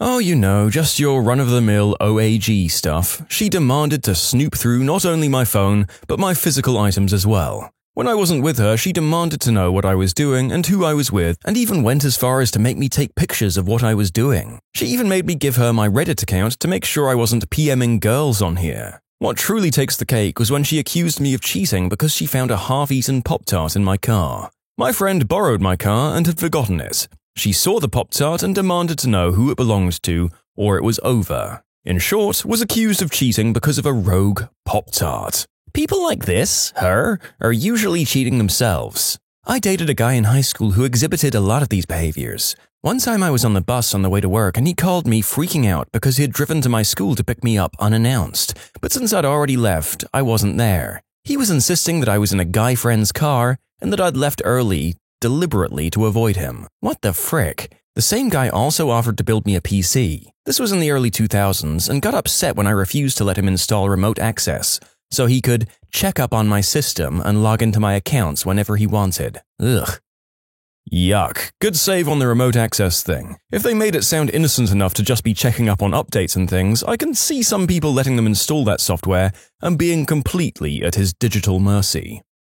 If you don't have anything to hide, why don't you show me? Run away if you hear that. One time I left a class where we were assigned a group project in college. I met with my group immediately after for about half an hour. About 20 calls and 40 texts. Like she thought I was effing a stranger in the middle of the day? I'd get a call about twice a week from her freaking out because she thought someone put anthrax in her food. She broke 2 of my cell phones. The worst thing was in arguments, when she stood in front of the door and wouldn't move, stopping me from leaving. I couldn't move her because she'd say I hit her or something. That's the only woman I've ever called the C word, and I don't regret it whatsoever, because that's what she was. I was doing laundry at my mum's about 10 minutes down the road where there's no cell service. I came back to a torrent of paranoid manic texts just as she was peeling out of our apartment. Accused me of cheating on her, sleeping with a girl at work, who was a lesbian by the way, setting up fake Facebook accounts to bang my ex, you get the picture. After some weeks of this bullcrap, she introduced me to some guy she knew from high school while we were out at the bar. Mind you, I did this once. Introduced her to an old friend who was dating one of my best bros. She accused me of doing the deed with her. Anyway, I came back to the apartment to find her and this guy watching a movie. She acted like it was no big deal and told me to give them space. That cued a visit to my landlady downstairs. I explained what was up. She was very kind and understanding. I always paid my half on time and helped her out around the property, so she let me forfeit my security deposit and break the lease. Since my ex was always such a cold witch to my landlady, who was a nice single mum with a nice rack, she got a whole slew of lease-breaking claims brought down on the crazy witch because my landlady had been cheated on before and felt bad for me, called collections, etc. Now the psycho is living with her mum, got knocked up by her new landscaper substance-using boyfriend, and is going for the DUI hat trick. You're not allowed to do the hard Sudokus unless you can solve the medium ones in 5 minutes. Why are you controlling my puzzle-solving habits? That guy was weird. That almost sounds like he was trying to be funny. Right after my first year of college, and she was still in high school, I joined the local volunteer fire department. She told me she didn't want me doing CPR on women because I would see their chests. Yes, everyone knows that old ladies who've fallen and can't get up have fantastic racks. If we weren't together physically, we had to be in constant communication. I was required to call him immediately at the end of my workday and talk to him for the duration of my 1-hour commute home. If I took too long to call, he would call me and berate me. Once I finally got home, I was allowed to take a break for dinner before chatting with him online. Absolutely exhausting. My ex told me that I wasn't allowed to look at other women. I don't mean I wasn't allowed to stare at or ogle attractive women. I mean that my field of vision wasn't allowed to contain anyone with a uterus. At work, out and about, sometimes even on the fricking TV, if she'd decided that I was looking at any woman that wasn't her at any time, I'd be in for it. I had a similar rule from a girlfriend. TV people were allowed, though. That year, MTV Spring Break aired for the first time, and I wasn't allowed to watch after the first episode, because apparently those weren't real TV people, just whores who happened to be on TV. I could go on for pages about her. It ended extremely badly for me. In high school, I had a controlling ex-girlfriend who would demand I talk to her for 5 to 7 hours a day, and if I didn't, I would get texts from her trying to self-delete constantly. Yeah, that was not a fun time. 0 out of 10 would not go through again. Sometimes I'm glad cell phones weren't super popular until the end or just after my years in high school. I didn't get my first cell phone until I was 18. It was easier back then to have boundaries instead of being tethered to someone 24/7. I had a boyfriend who felt I should be responsible for his emotional well-being. I believe at one point he actually said, "I'm feeling like crap and it's your fault, so you should be the one to fix it." I think that might have been after I moved out due to his behavior. Emotional IQ of a toddler, that one. My ex cut the cord of the TV and he only put it back on when he was home. I was home alone with 2 little kids all day and I was chemo sick. Also, when I made dinner, I wasn't allowed to tell him when it was ready because he said I was not going to tell him when it's time to eat. Another time I got beat for taking off my wedding bands when I made meatloaf. The meat would get caught in my rings. Needless to say, I took my kids and walked away from him, our house, and everything I owned. F him. I dearly hope that you never saw that person again, author. Imagine forfeiting a hot, fresh dinner because it hurts your ego to be told dinner is ready. I wonder if he was the same way with waiters. He didn't want me talking to any males, even family members. Not even a simple hello with a friendly smile because this was me flirting with them.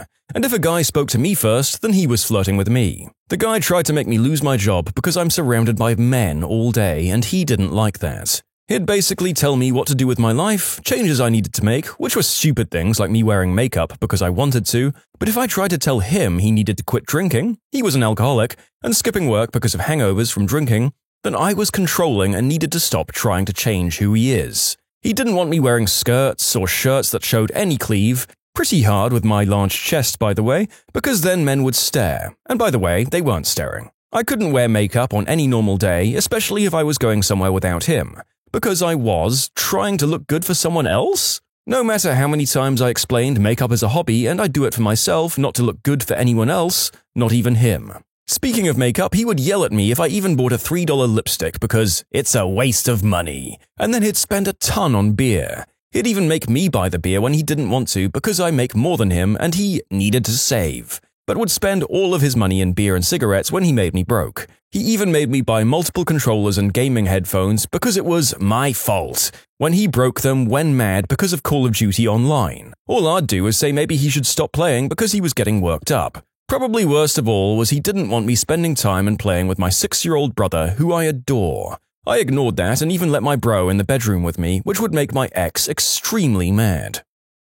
I was a university tour guide, a position she tried and failed to get. I wasn't allowed to talk about it. However, when I had to go to a mandatory training or, I don't know, give a tour, I obviously needed to tell her where I was going since she always needed a good reason for me to be anywhere but with her. So I'd have to say, I have something to do, and she'd ask what, and I'd say something vague, because, I couldn't talk about it. So she'd press more, getting very angry and upset that I was being vague.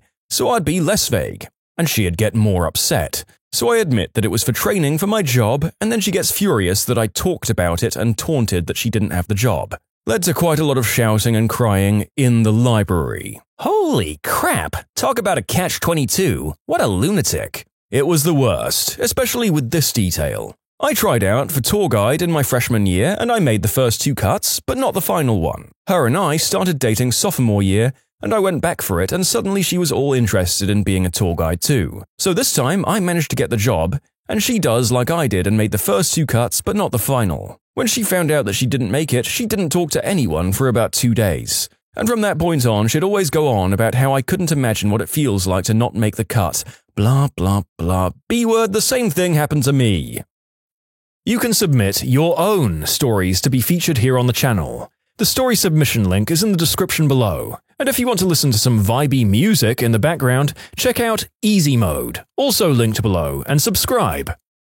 I mean, there were a lot from my ex-husband. I was severely depressed and tried to self-delete a few times, and he wouldn't make money available for therapy. Even though he was unemployed, he was still in control of the finances. He just kept saying I wouldn't need therapy if I just listened to him. He also had rules that changed frequently about how many slices of cheese or meat I was allowed to put on my sandwiches. He also used to have a rule that I wasn't allowed to drink coffee because, his words, he didn't want me to be engaged in an addiction that he didn't share with me. Smoking and drinking were okay, apparently. He also used to scout friends for me and bring them home and expect me to just be friends with them.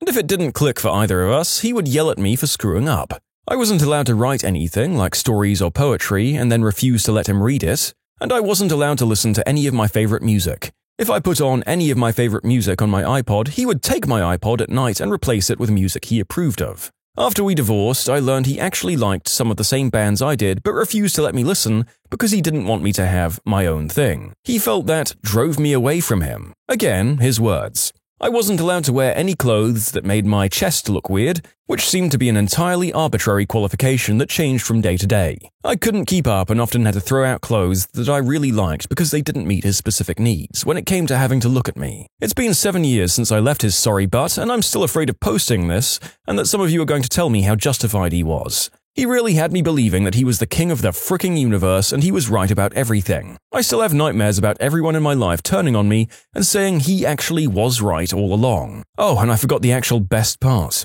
I wasn't allowed to sleep. He was an insomniac and would get angry and jealous when I slept 8 hours a night. I'd go to bed and he'd spend 3 or 4 hours working himself into a rage over it, then he'd pound on the bedroom door, slam it open, turn on the lights and start screaming at me. This happened at least once a week for almost 10 years. I still get nervous when I go to bed by myself at night. I had to ask permission to go to the mall by myself. I wasn't allowed to go to the gym as it meant I was making myself look better for other people. I also wasn't allowed to change my password on my laptop as it meant I had something to hide. Boy, was that a fun relationship. Oh my god, I can't even imagine sticking around after the first one of those restrictions came up. Imagine just wanting to keep your partner indoors, getting out of shape and doing nothing with their life. And why would you want to date that if you were said controlling spouse?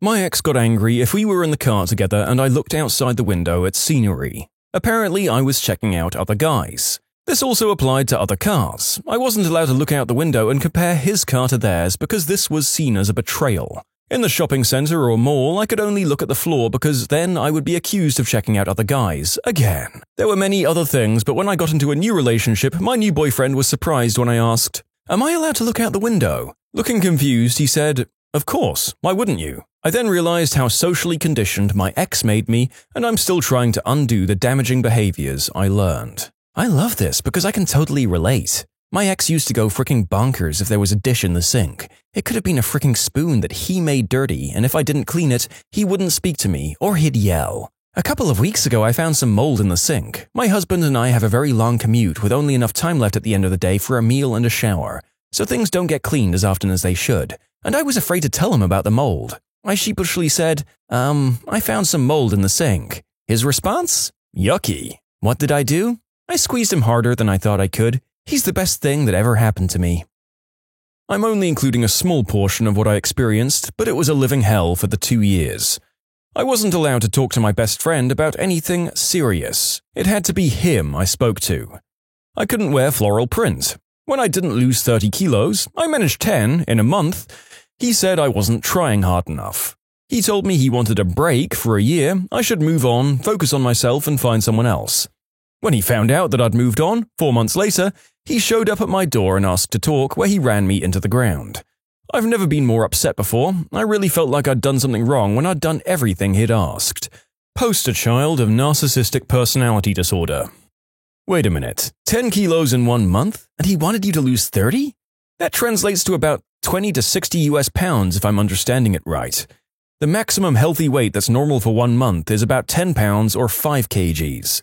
So if I read that right and my math is right, the only way to lose 30 kilos in 1 month is to cut off your leg. I was dating this girl a while ago, I'm also a girl by the way, who would get upset when I would wear dresses and skirts because I looked more femme than her, and she didn't want people to think she was the guy in our relationship. A year and a half after our breakup, and I have more than 15 dresses in my closet that I rotate through every day, and she can go F herself. I had a good friend with a controlling boyfriend who didn't want her wearing skirts and dresses either. He compromised by letting her wear them with shorts underneath if they were appropriate enough by his standards. One day, she and I went to the mall together and she had on a cute dress. We had a nice little day together, then we went back to her place. When we walked up to the door, the first thing her now ex-boyfriend did was march over, give her a disgusted look, and pull up her dress right in front of me to make sure she had shorts on underneath. It was really sad. Oh boy, my time to shine. I was required each night to inform her of the time I would be getting up the next morning. If I was not up, she would message all of my friends asking what happened to me. I would occasionally be required to make wake-up calls to her as she didn't like any of her phone alarms.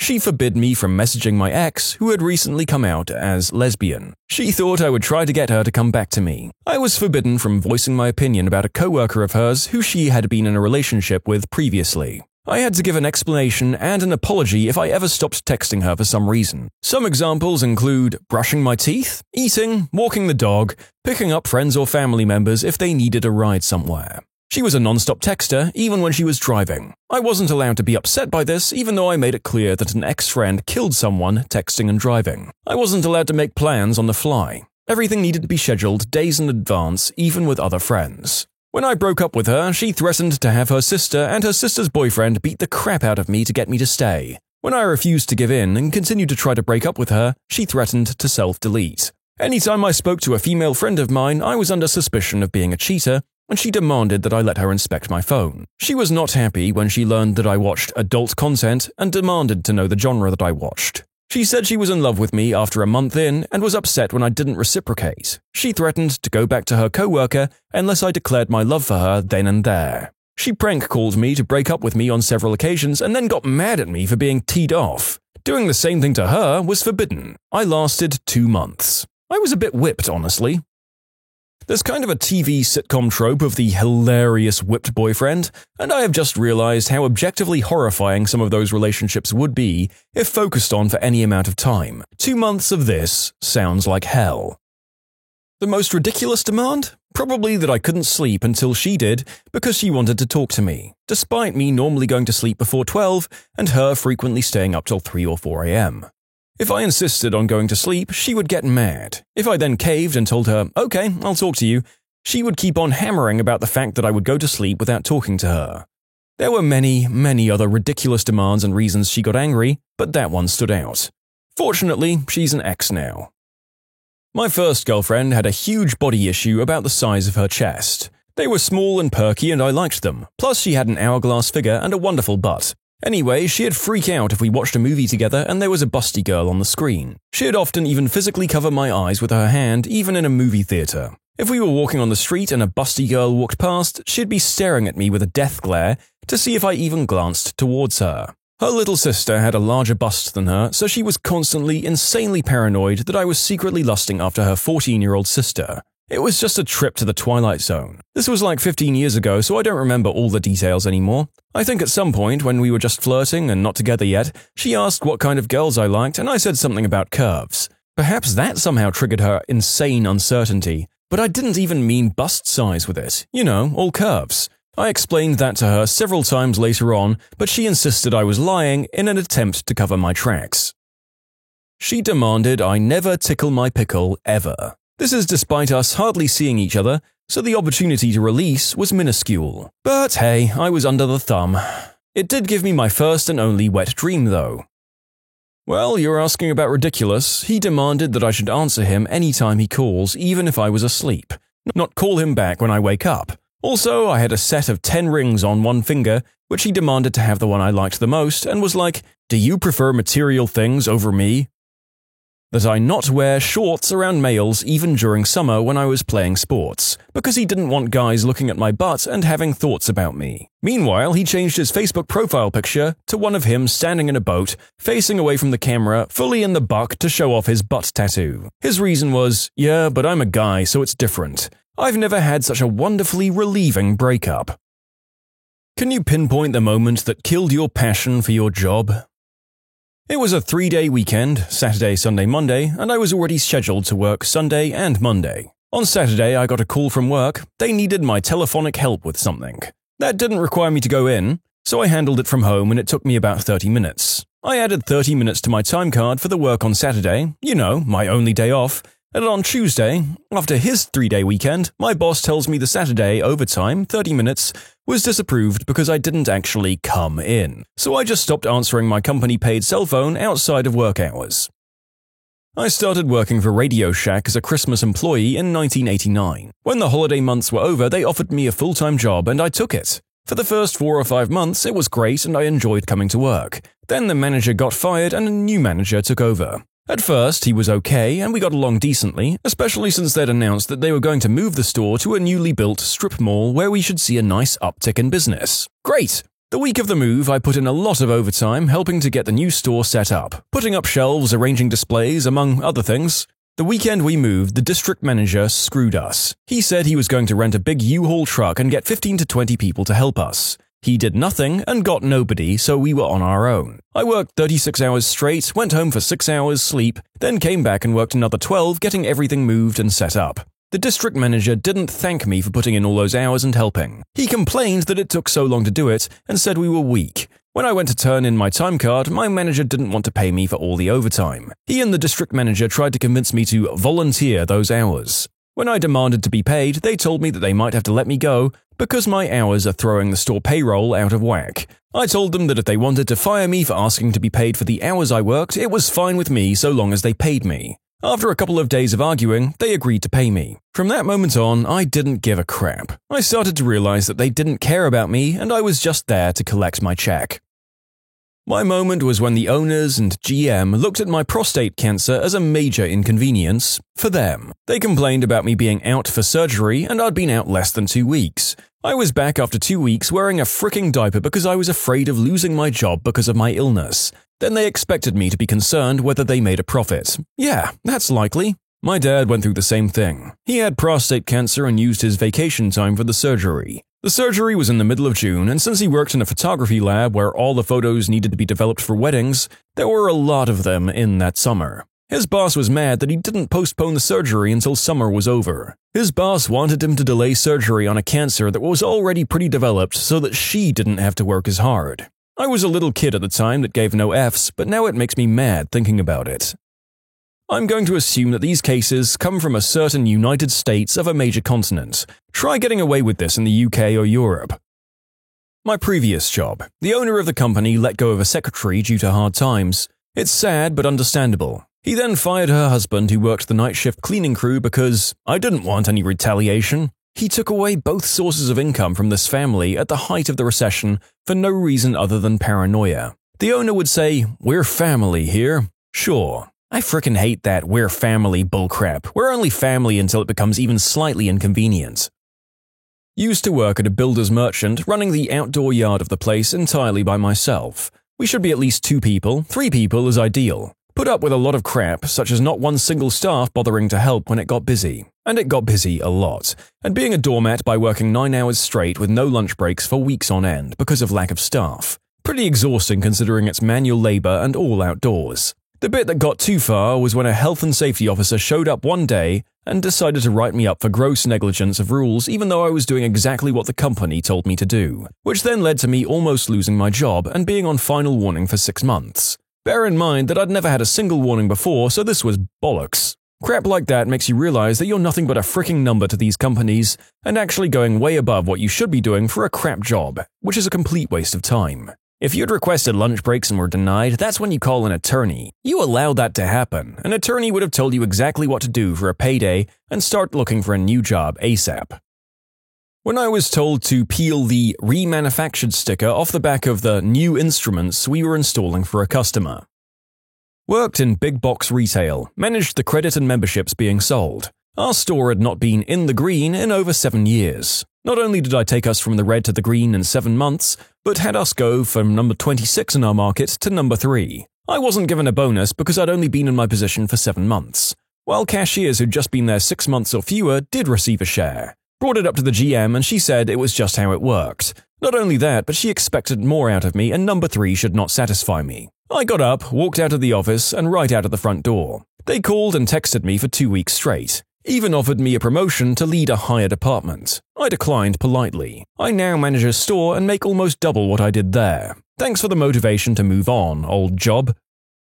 For 7 years, I had a boss who valued the work people did and didn't care how you arrived at the end of the product. Motivated and innovative employees were recognized and generally received additional responsibility and new challenges. Then came the new boss, who was the textbook example of micromanager and ran the department like it was a 50s assembly line. Watched the amount of time people took breaks, watched the minute people arrived and the minute they left. Achievements were no longer recognized and employees were just cogs in a wheel. If there is no incentive to do anything more than the minimum amount of effort, the minimum amount of effort will be done.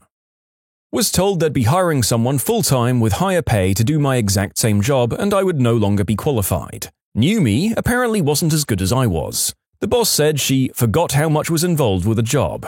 Well, yeah, that's easy to do when you give someone else all the work. My boss has told me many times that there's no set arrival or departure time from work, but the general rule is 4 10-hour shifts from Monday to Thursday. I've been getting some of the worst sleep of my life. It's getting better and I'm working on it. So I've been coming in at around 7:30 to 8 a.m., which is probably half an hour to 45 minutes after most people. I'm not missing anything because all anyone ever does for the first hour is fire off emails. If I have an early meeting, I'm never late. I have no problem staying later than anyone else to finish work. All my work gets done before the deadline every time and I never reject additional work. What does my boss do? Gripes at me for coming in when I do, tells me that that's just because the time clock says I'm clocked in doesn't mean I can bill my time if my computer is still booting up. He's the definition of being penny wise and pound foolish. I went from incredibly ambitious to bare minimum effort when I realized how little he valued me, since I didn't fit his precise stereotype of what a worker should be, even though I get all of my crap done and it's quality every time. When the CEO sneered at me, "Should I call your mother and tell her you can't do your job?" No one had bothered to train me and I wasn't getting paid. So I took my things and left. Never went back. How about we call your mother, because I'm about to have a lot of free time on my hands. Yes, give that final line, sound the air horns, and walk out of the building flipping off everyone as you go. You're better off without that job. Watched as the district manager for GameStop convinced a clearly poor family that their warranty didn't cover their 3DS. I'm pretty sure it did, so I called the Hero line or whatever it was to report him.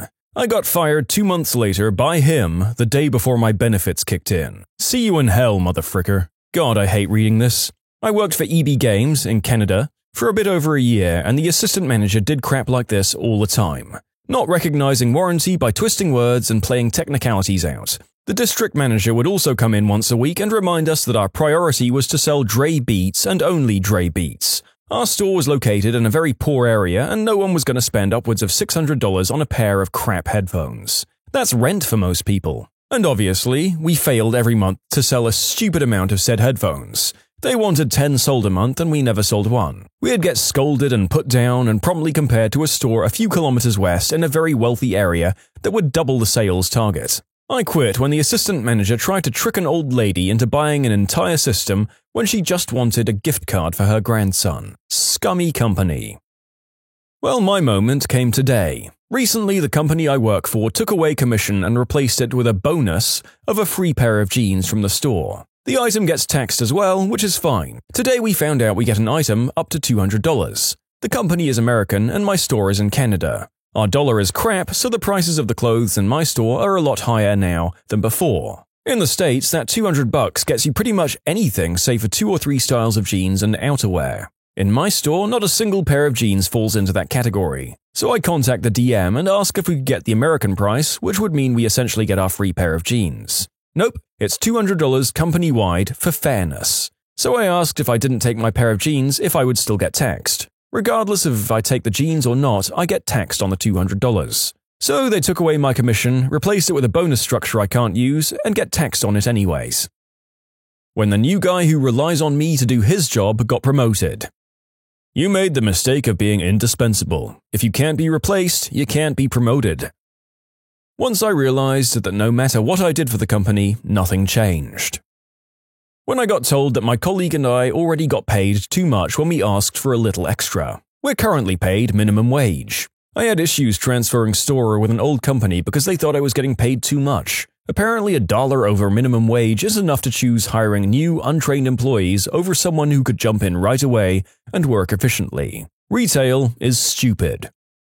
You can submit your own stories to be featured here on the channel. The story submission link is in the description below. And if you want to listen to some vibey music in the background, check out Easy Mode, also linked below, and subscribe.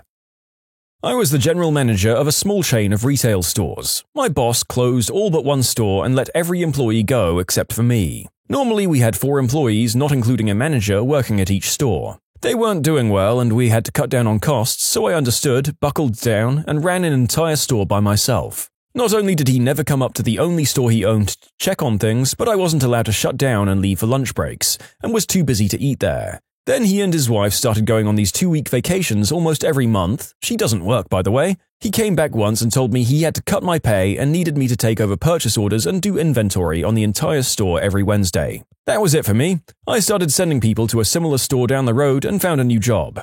There's now a for sale sign on his building. I hope he reads this. In short, my boss put more and more responsibility on my shoulders while cutting my pay and taking elaborate vacations because we were short on funds. I never understood why people think it's okay to ask people to do more for less. Yeah, I think what bothers me the most was that he was this huge Christian and would throw up Christ and church and all kinds of stuff to make himself look like a saint when he really was probably the most dishonorable man I've ever met.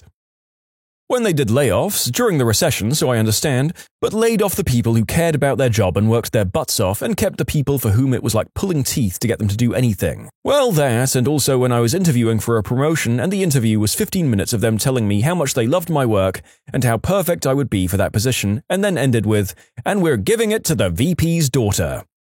Holy crap, that is so cartoonishly stereotypical of evil retail places that it feels like it should be on the show Superstore. Found out that the product reps were given a ton of free product to the store for the managers to distribute to the sales team. The reps would even give the managers the option of getting a few display-only models for customers to check out or giving products directly to the sales team for them to describe to the customers. The managers would blatantly lie to the reps and would say that giving them to the sales team would help their sales the most, and then the managers would just take all of it. Then these same managers would blame the sales team 100% for poor numbers at our no-commission position. If they're only looking out for themselves, then I'm doing the exact same thing. Both of my mentors, 2 ladies who saw potential in me that I didn't, and helped me turn my life around, were fired, packaged out, within a week of each other. Fired by people who only had started a few months before and then themselves quit a few months later. The company cut out a whole department and transferred their duties to my department. Now we must do 2 people's jobs for a 52-cent per hour raise, and the strict no overtime policy remains. Fast forward 3 months and the company flies all the managers 3,000 plus from across the US to Florida for a meeting where they rent out an amusement park and have a concert by a well-known artist. Needless to say, I'm now the saltiest of salty employees. I worked sales in a radio station. We promoted the heck out of this concert coming up, and usually if the numbers reached that goal, we would get a bonus for it. Usually a large bonus. We doubled the attendance, easily beating the goal we had, and I received a $10 gift card to Applebee's. Applebee's. Immediately after I got that gift card, I applied for a new job and ended up leaving. When they asked why I was leaving, I decided to be honest and said, when you compensate someone with a $10 gift card to Applebee's for reaching a milestone for a concert, you won't keep many people. I can't believe a $10 gift card to Applebee's is a thing. Jesus! Good on you. Getting my temp contract extended for another 6 months instead of being brought on permanent, right before they had a brand new training class of permanent direct hires. Their justification for extending? They couldn't afford it. F you, current job. The moment they hired an outside guy and paid him as much as I get to do all the social media work I'd been doing. This is right after a conversation about how great my work has been, and we had a discussion about an increase on my hourly rate due to the extra work. Needless to say, I stepped away from the social media element and they haven't figured out why it's crap now. When I asked for a big fan to be put in our work area to help circulate air, since we were working in 120-degree heat with nothing to move the air around, I was told it wasn't in the budget to purchase another fan. 2 weeks later, I found out that not only did no one check the budget or put in a request for said fan, we had 2 sitting in storage gathering dust. 120 degrees? Who do you work for? Mordor? One does not simply clock into Mordor. Why don't you just skip the trafficy commute by flying in on the Eagles? Have you seen the mileage an Eagle gets? This isn't a joke. I overheard one of my supervisors complaining about layoff season because she wouldn't be able to humiliate us and make us cry as often. My boss won't do anything about her. This happened a few weeks ago. My boss told me to go to one of the project leaders and tell him to stop work at a particular project. So I do that. The project leader goes, "This is ridiculous. This is a $400K job."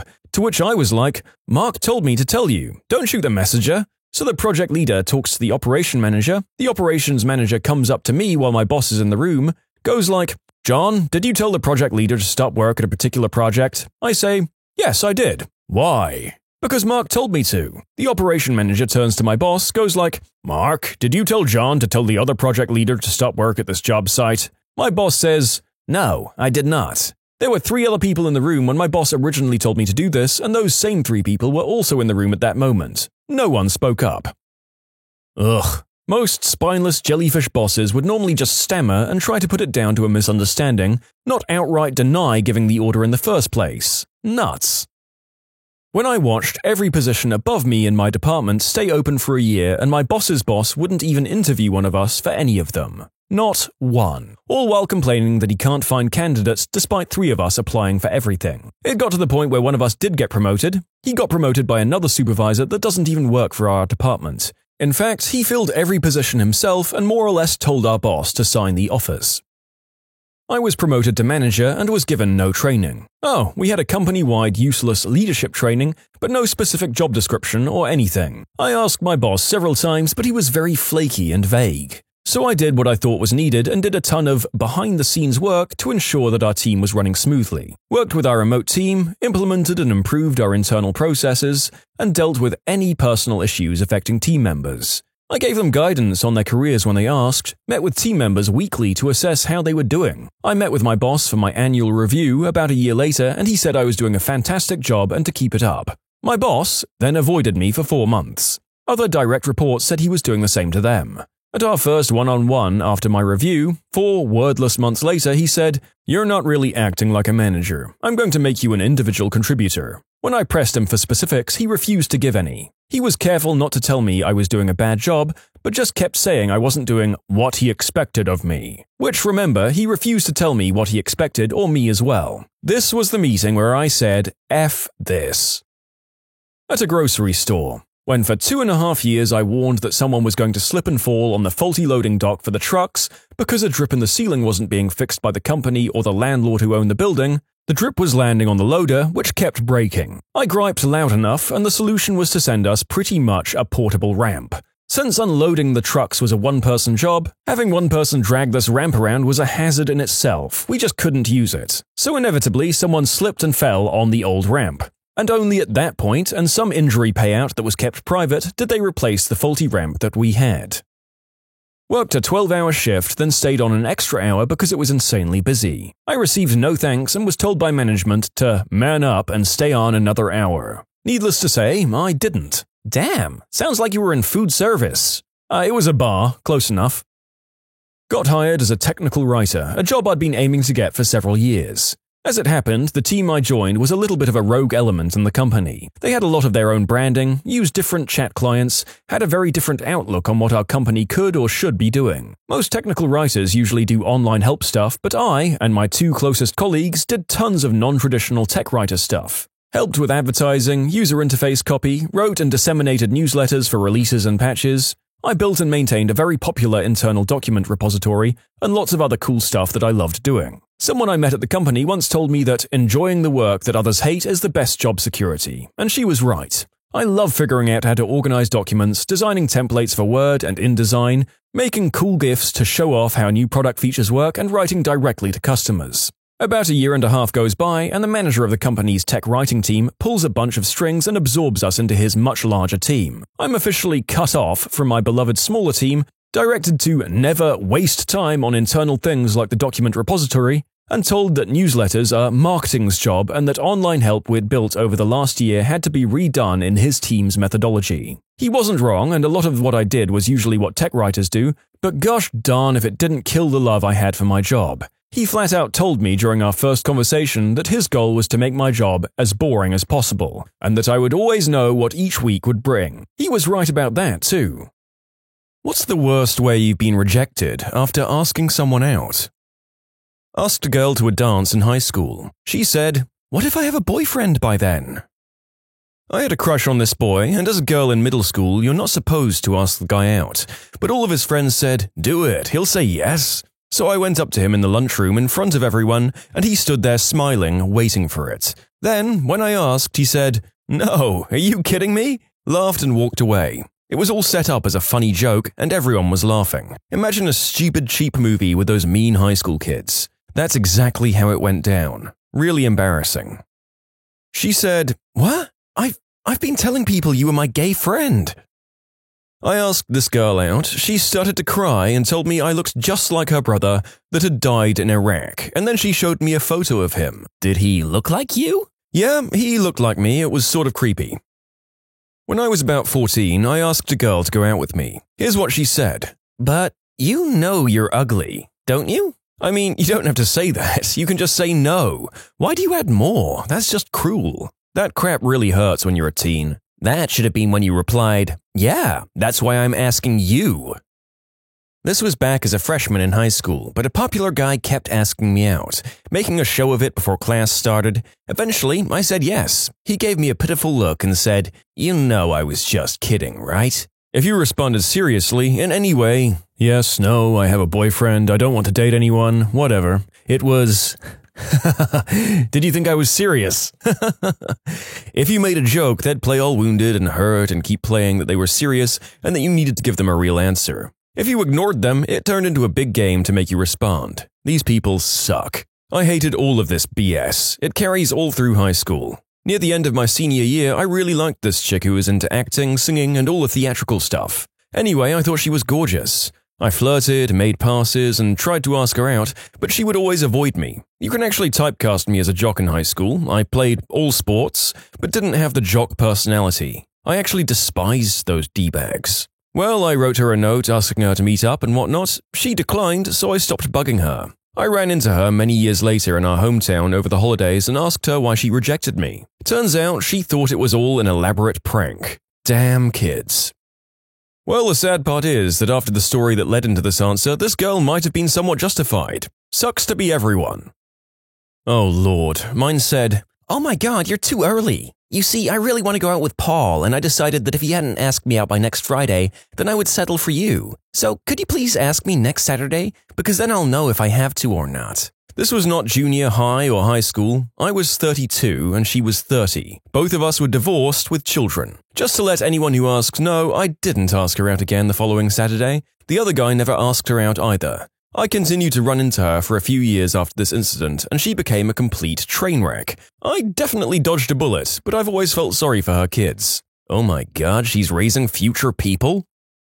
In first grade, I told some girl I liked that we should go on a date. Somehow, my gosh darn first grade teacher relentlessly made fun of me for it, and the whole class did too. That really messed me up for a bit.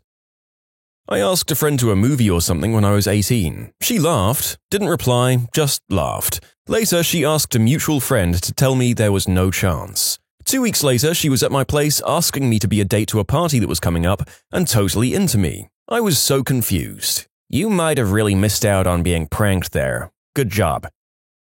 You know, my wife has told me a couple of stories about a guy she has a crush on in high school, and when she said it out loud, you could clearly tell the guy was into her, felt mutual attraction, and thanks to her weird behavior, thought that she had rejected him. I think that's the female flip side to all of these. Like, they don't know how to respond to being liked sometimes, and they just insta-reject out of fear. In my wife's case, she had convinced herself that this guy, who was clearly into her, would never be interested in her.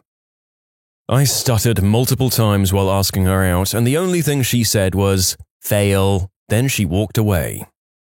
I was convinced that the girl was going to come to a movie with me, but she decided that she didn't want to go, so she sent a text saying, "I can't go tonight." Later I checked Facebook and there were pictures of her with another guy at another movie theater. This was about 3 years ago. When I was in high school, I asked a girl out on a date. She accepted, and when the day came, she told me she couldn't go because she got grounded. I went to a movie with a friend. The girl was sitting in the row behind us, with some guy I didn't know.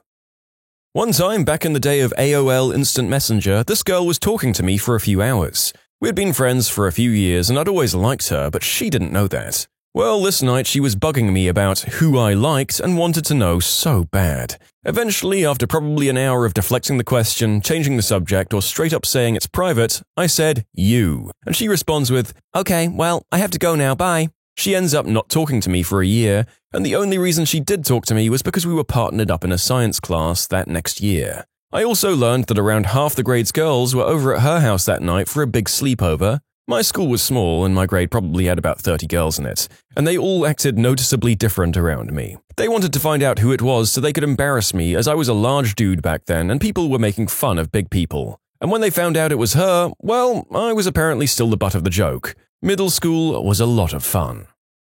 Mine said, while laughing loudly, "Are you serious? Are you asking for someone else or…" Oh. And now, a year later, I'm used as a joke. Mine said, "Do I know you?" In the second grade, I built up the courage to tell this girl Casey that I liked her. I only told my friend Daniel how I felt. I got off on her bus stop, 3 blocks from mine, and I started walking towards her and said, "Hi, Casey, And she interrupted me and yelled, "Why did you get off the bus? I don't like you and I don't want you to ever talk to me. Daniel told me everything. Just leave me alone forever." I was pretty broken up about it. I marched right to my friend's Daniel's house to kick his butt, but his aunt told me he moved that day. Daniel, if you're out there, F you. High school, my awkward phase. My mother tells me I'm pretty and I finally get up the courage to ask out the cutest guy in my year to the movies. He says, "I'll have to think about it," and takes my cell phone number, which I thought was a good sign. We texted a few times, arranged a meet-up at the movies. Get to the day and I'm ready to go. I make myself look all pretty and do my hair nice. I get to the movies and he's there, but so are all his friends. All of them, including the guy I liked, are laughing at the absurdity that he could ever want to go out with me. Laughing at the fact that I got dressed up. It was all a big prank. I've never been so humiliated. This is the worst thing on here. That's just awful. What a bunch of absolute eggplants. Well, I got over it. It made me a nicer person as well, I think. I tend to look past people's appearances and look on who they are on the inside. I think it was beneficial in the long run. Asked a guy I was crushing on to prom. He said, "Sure." 2 weeks before prom, I heard that he'd asked another girl. Well, I never said yes. Wow, D-bag alert. And weirdly, not the only person in these stories seemingly keeping someone on the back burner as a safety option. At least that's what I assume he was doing. I swear that this wasn't me. A guy I know works at a boutique clothing store and got a crush on this girl that also works in said store. He asked her out and her response was, "I don't appreciate you talking to me." My response? God damn! This thread is not boosting my self-confidence. In 10th grade for prom, I did a big romantic ask involving our school's marquee, the big signs with interchangeable letters outside some schools, and she said yes. However, the night came, I picked her up, she refused to take pictures with me, barely ate her dinner, and turns out when we got to prom that she had used me to get a ride. We lived on the outskirts of Houston, about an hour away. All because she didn't have a car and her actual date lived out where the prom was and didn't want to drive into town to pick her up. So we got to prom, literally the second we walk inside, she runs away and jumps into the other guy's arms. I felt real bad, man. Listen, I don't want to sound like an eggplant or anything, but maybe she only said yes because you made such a big spectacle of asking her out and she felt obligated to say yes. Like maybe she felt bad rejecting you in front of the entire school. Then afterwards she couldn't work up the courage to tell you the truth. Then refused to take pictures or eat because she felt guilty? Or maybe she was just a manipulative B-word. I don't know. Honestly, it's not a great thing to make a grand public romantic gesture as a way of starting a relationship. You should only do something like that when you have reason to believe it's going to go smoothly. Otherwise, it's pretty messed up for all parties involved. I'd find it humiliating to face the choice between turning someone down publicly or saying yes publicly and then turning them down afterwards. Mine told me she would rather eat her own tampon. Many tears were shed that night.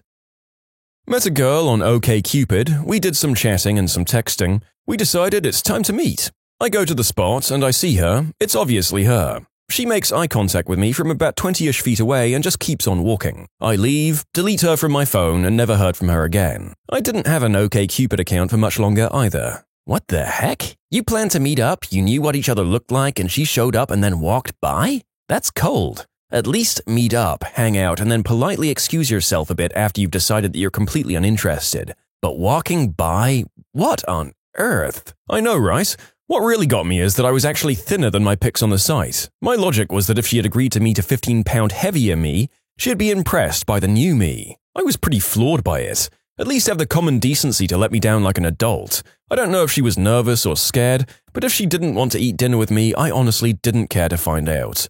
I'm not going to play any games. This isn't high school. You can submit your own stories to be featured here on the channel. The story submission link is in the description below. And if you want to listen to some vibey music in the background, check out Easy Mode, also linked below, and subscribe.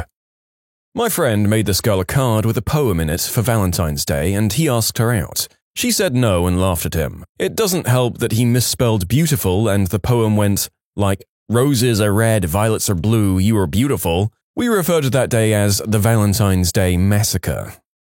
I ended up having a huge crush on this girl that started hanging out with my circle of friends via a friend of a friend kind of thing. She'd just hang out with us, play video games and talk crap with us, and just generally be a cool girl to be around. We were friends for several months before I started having some stronger feelings for her. I finally got the courage to ask her out. She turned me down in what I hope was an attempt to be nice by saying, "I don't think I could look at your face and be happy if I ever slept with you." Was that her way of saying, our friendship is too important for me to complicate it with feelings and intimacy? Although I appreciate your courage in asking me out, I think, for now, a friendship is what I need from you. I convinced myself that that was indeed the case. I ran into her years later and she told me not going out with me was one of her biggest regrets. We ended up going out, drinking too much, and found our way back to my apartment, where we had a great night of crazy one-night fun. I woke up the next morning and she was gone. I never heard from her or saw her again. I guess she really couldn't stand seeing my face after we slept together.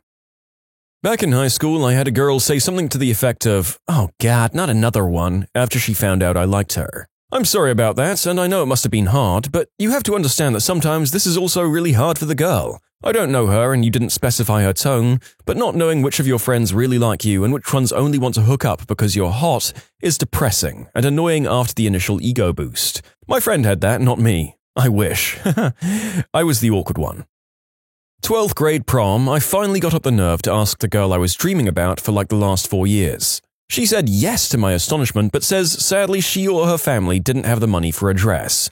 I promptly offered to buy a dress for her and she appeared very happy. After some time, she said, "Let's rent a hotel room. We can go early and get it, then go home and change." She went with me to go get the room first thing in the morning. She grabbed the key when the clerk gave it to us and said, "Okay, see you tonight." We'd already planned the limo and paid for it. I found it weird that she wanted it to pick up her first. She said she wanted to meet my parents. Well, I go home and get ready and waiting and waiting. The limo never comes and she doesn't answer the phone. I get a hold of my buddy at the prom and he tells me that she's there with some other guy from another school wearing the dress that I brought her, riding in the limo I paid for, and I'm sure going to the prom I paid for. Needless to say, I have trust issues to this day.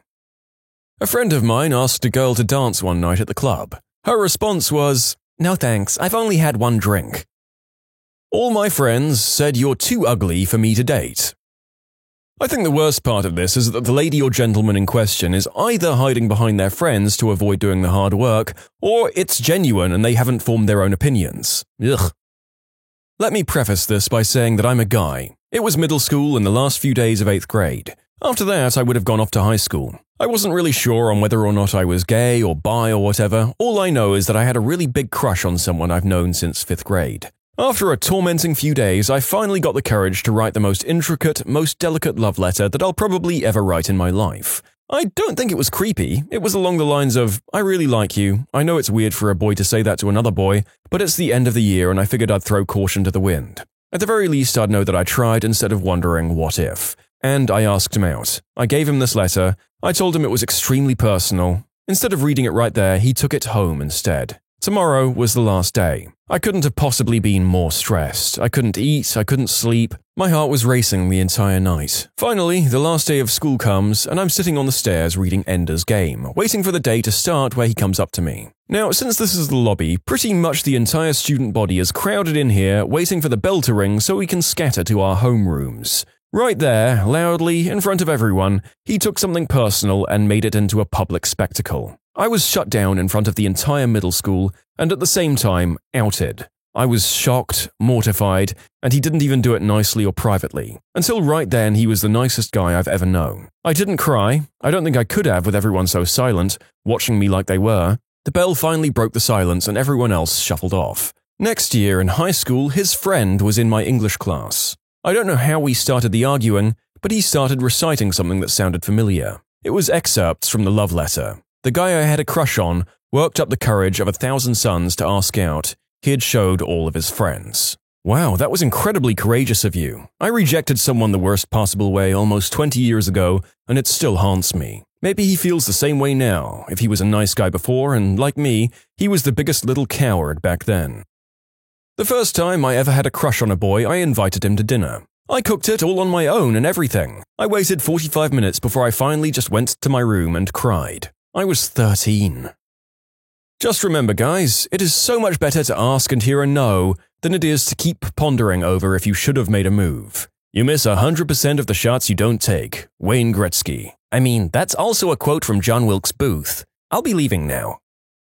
I had a crush on a girl for all of middle school and 2 years of high school. After my friend set me up to ask her out, she said yes and we spent a great day together. After I got home, she called me and tells me she's changed her mind. She goes back to her ex and then dumps him a week later. Another mutual friend then invites her over for our 4th of July celebration. I made a custom firework, which you should never ever do by the way, and set it off. The problem was, I dropped a spark into the main chamber as opposed to the fuse. What was essentially 3 flares blew up into my face. I wasn't injured at all, but when I regained composure, all I heard was the girl yelling out to my friend to see if he was okay. In short, blinded by the light, wrapped up like a dink, another runner in the night. She told everyone in my small liberal arts college how awful I was. To this day, I don't understand why. I was completely nice and, if anything, too shy. I always feared a girl doing this to me, which is why I was so shy in the first place. She just destroyed my self-confidence for years and years afterwards.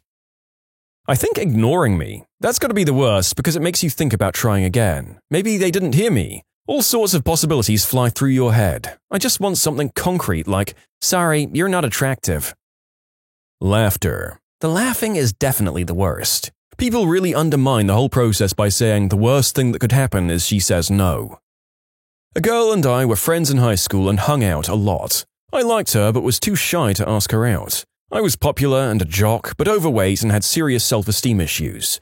Yes, even jocks are human. We flirted, and I thought she was giving me the right signs. My crush was the worst kept secret. Everyone knew, even her, but we all just ignored the elephant in the room and continued to be friends until I could work up the courage. On Valentine's Day, I laid a large bouquet of roses and a love letter expressing my feelings and asking her out on her front porch. All I got in return was a thanks. No discussion or anything remotely related to the content of the letter. I was too embarrassed to pursue the issue and pretended it never happened. I then found out through the grapevine that she didn't like me in that way. She was actually waiting and hoping someone else was going to ask her out. I played that off, but I was terribly hurt. Ironically, because we were such good friends, everyone expected me to ask her to prom, including her. It was clear she would have said yes, but we'd have gone as friends. One night I was hanging out with one of my best girl mates, and I impulsively asked her to the prom. She was so excited and said yes, even though we'd be going as friends. When word got out that I'd asked someone else to prom, it was a scandal. The other girl never got asked to prom,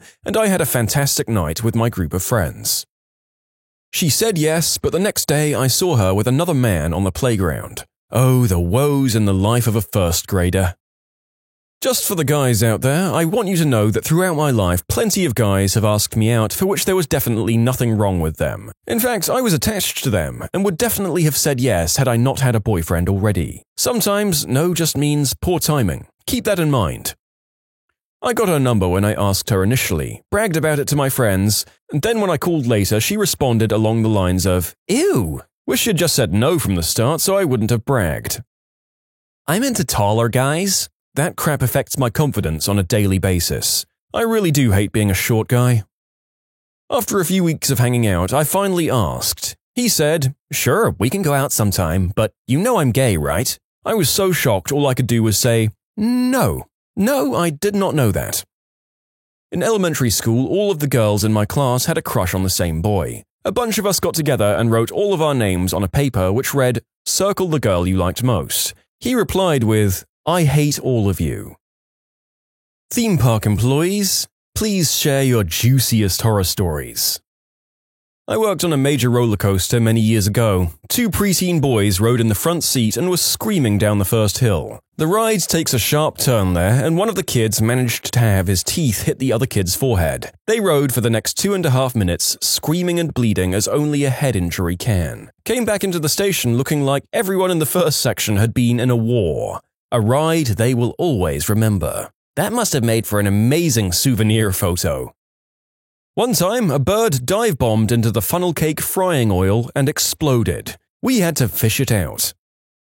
I used to work at a sky coaster ride at a theme park, which is a ride you have to pay extra for that's essentially a giant swing that you have to wear a special harness for. Up to 3 riders can go at once. Several guests commented that it was the most terrifying ride in the park. Once there was a boy, about 13, who was begging his mum to ride with him. She refused but said she'd pay for his ticket to go alone. So he did. Long story shorter, he threw up mid-ride and showered chunks of Skyline chili all over the ride area, including people in line, the guy who records the rides on video, and myself. When we finally got him down, we discovered that he'd also peed himself. So I got to wash the suit before going home. I didn't work there very long.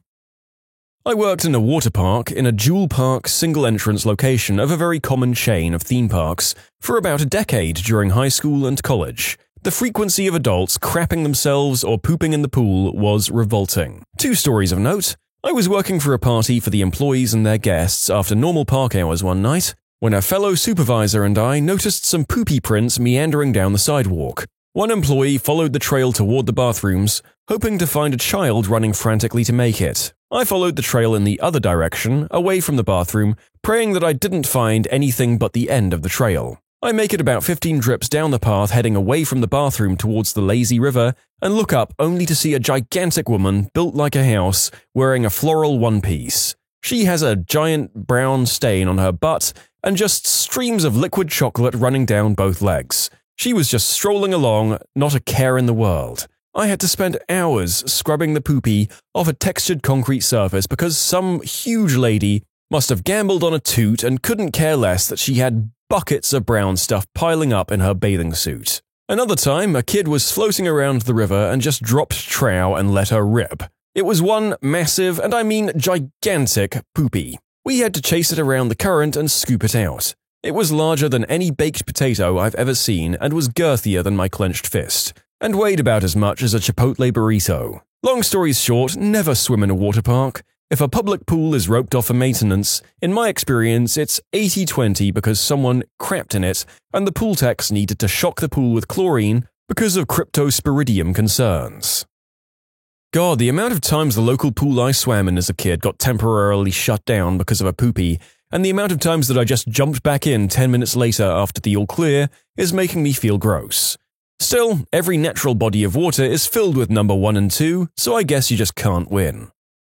Employee comes to work one morning after partying all night. Nobody noticed that she wasn't 100%. Security guys later said she seemed fine. She gets to her station on an elevated platform, doesn't follow procedures and falls about 3 stories and dies right before gates were supposed to open. What procedures should she have followed that would have prevented this? While the ride was being test run, she left her post for some reason and went out on a restricted catwalk. She was well aware that this was an off-limits area. Nobody knows why she decided to do that. Witnesses said she was bending over like she was trying to pick up something when she lost her balance and fell. She was probably trying to throw up. Ended up throwing herself up all over the pavement. I used to work at Knott's Berry Farm in Southern California. A little kid went to ride the roller coaster Silver Bullet, a somewhat fast coaster with lots of twists and a couple of loops. I was one of the guys who checked the lap belt and whatnot before the ride took off. The kid looked scared but seemed like he was with his older brother and his friends. All of the kids seemed to be a few years older, and he probably didn't want to look like a chicken. The kid straight up pooped himself. It made the seat extremely moist and definitely smelled of number 2. As you got off the ride, you could see liquid dripping down his leg as he rushed off. People in the back of the line didn't really know what was going on, but the front of the line, as well as this kid's brother and friends who just got off too, definitely knew. Poor guy. We had to shut down the ride for about 2 hours to sanitize it, but played it off as technical difficulties. Former Disney World cast member here. Here are some stories. While working at Club Cool, some father dropped his daughter's pants and let her squat on the floor. I had a standoff with a guest for 3 hours in the Mission Space gift shop because he was trying to steal Vinylmations. Got told a couple of times that I ruined someone's vacation, and I met Warwick Davis. I worked on the cleaning crew at Soak City, Knott's Water Park. Once I was mopping the bathroom and a dad and his kid were using the same stall to pee in, and the kid says, "Daddy, why is your pee-pee so big?" And the dad just laughed and told him his would be that big someday. You could tell he was proud of his junk at that moment. Also, a little-known fact is that the women's bathrooms are 10 times nastier than the men's. People usually consider men slobs, but girls absolutely trash the bathroom, peeing all over the place, leaving sanitary napkins all over it, and other stuff. Also, I wouldn't recommend going into the wave pool or community pool. We frequently found number 2s, sanitary napkins, and other stuff floating in there all the time. Volunteered at a fair one summer in my old town. Some mentally deficient guy got caught tickling his pickle in the haunted house while one of the carts going through the ride rounded the corner and saw him in all his glory. "I get away with this all the time. I just tell the policeman that I was pretending to be part of the ride, because seeing me spanking the mule is horrifying." When I was little, I went to Legoland. I was so excited that I ran up and tried to hug a statue made of Legos, and I cut my eye. And on that day, everything was not awesome. I worked at a crappy theme park for 3 months in my teens. One morning, I got to my ride and there was blood everywhere. Feathers too. So I did my walk around and there's half a goose. It took 3 maintenance guys 2.5 hours to find the other half. Well, now I know where the company Christmas dinner came from that year. I'm kidding. Owners of these places don't even do things that nice for their employees. I'm not an employee, but as a kid, I went to a local amusement park that also had a water park inside it. I was running around a circle that was basically a huge circle of water cannons. Now, most of them had a foam tip at the end, but I happened to run past the only one where it had worn off while some 14-year-old idiot flung it up as hard as he could. It smacked me square in the mouth and knocked me out cold. Since these were in a circle, they just put a drain on in the center so they could run them constantly. My lifeless 8-year-old body got ragdolled into the center and the water diluted the blood so it looked basically like I'd died and bled out. They shut the park down and had to life flight me out of there. Apparently it looked bad enough that the local news was even reporting that I'd died at first, but in the end I just had to get 8 stitches above my upper lip, and now I have a scar and can't grow facial hair in that spot. I operated rides for 2 years. 2 moments stand out. The scariest moment I had was when lightning struck a utility pole below me. My position on the ride was about 50 feet up. It knocked out power to my ride and forced me and my supervisors to unload the ride in the middle of a lightning storm. The second was a guy who was very upset that I wouldn't let his kid, who was a foot under the height requirement, ride. I told him no early in the day, but one of my coworkers let the kid ride while I was on break. The family comes up later and the father, who was noticeably intoxicated, jumped 2 gates and over the tracks to threaten me with a knife. I called security and he ran. Kings Island ride operator here. A kid fricking jumped in the water at one of my rides, Congo Falls, going after a basketball after I denied him permission. I saw him go in and I pounded the E-stop and called it in. Police showed up, security, all of my supervisors, and the fricking kid got away before they got there. So the little jerk caused a bunch of people to get stuck in the ride while we explained the rule about the water. Over at Extreme Skylifters, it's like a ripcord type ride where you swing back and forth on a long cable. Somebody got sick. Literally hurled about 5 gallons of their stomach contents back and forth over a 150-foot flight lane. There was so much fricking spew. We had to call park services to get enough Voban, the absorber, and you could smell it throughout the whole area. While working at Six Flags, maintenance was working on our larger SLC Boomerang. The guy was guiding the car back into the station, but didn't look to make sure the floor was back in position. He stepped back where the floor wasn't and fell a solid 15 feet back to the ground. The best part of the story was him looking around, realizing he was in a restricted zone and putting on his neon vest before getting up off the ground. Worked for Disney World's 2005 college program. The full costumed characters aren't allowed to talk, ever. Nearing the final days of the internship, several of the characters would whisper into children's ears variants of, "Only you can hear me. Help me. Goofy will hurt you," etc. Other than that, there was a crap ton of self-deletion happening at the happiest place on Earth. If you're a guest, are hungry, and don't wish to pay Disney's exorbitant prices for food, just lie to a cashier and say you dropped your food or something. Company policy is the guest is always right. Employees are never allowed to argue with a guest. They'll know you're full of it. Oh, and if a cast member ever says to you, "Have a Disney day," this is the secret way of saying F you. The older hotels are riddled with asbestos, though this has likely been changed by now. And with few exceptions, every face character is a major jerk. Oh, here's something I witnessed. At a local park, there's a slide called the Triple Dip. The slide lives up to the name and dips 3 times. A really small kid rode down it once and just started rolling and doing backflips because he was too small. At the end of the ride, he basically just got up and walked away, acting like nothing had happened. You can submit your own stories to be featured here on the channel. The story submission link is in the description below. And if you want to listen to some vibey music in the background, check out Easy Mode, also linked below, and subscribe.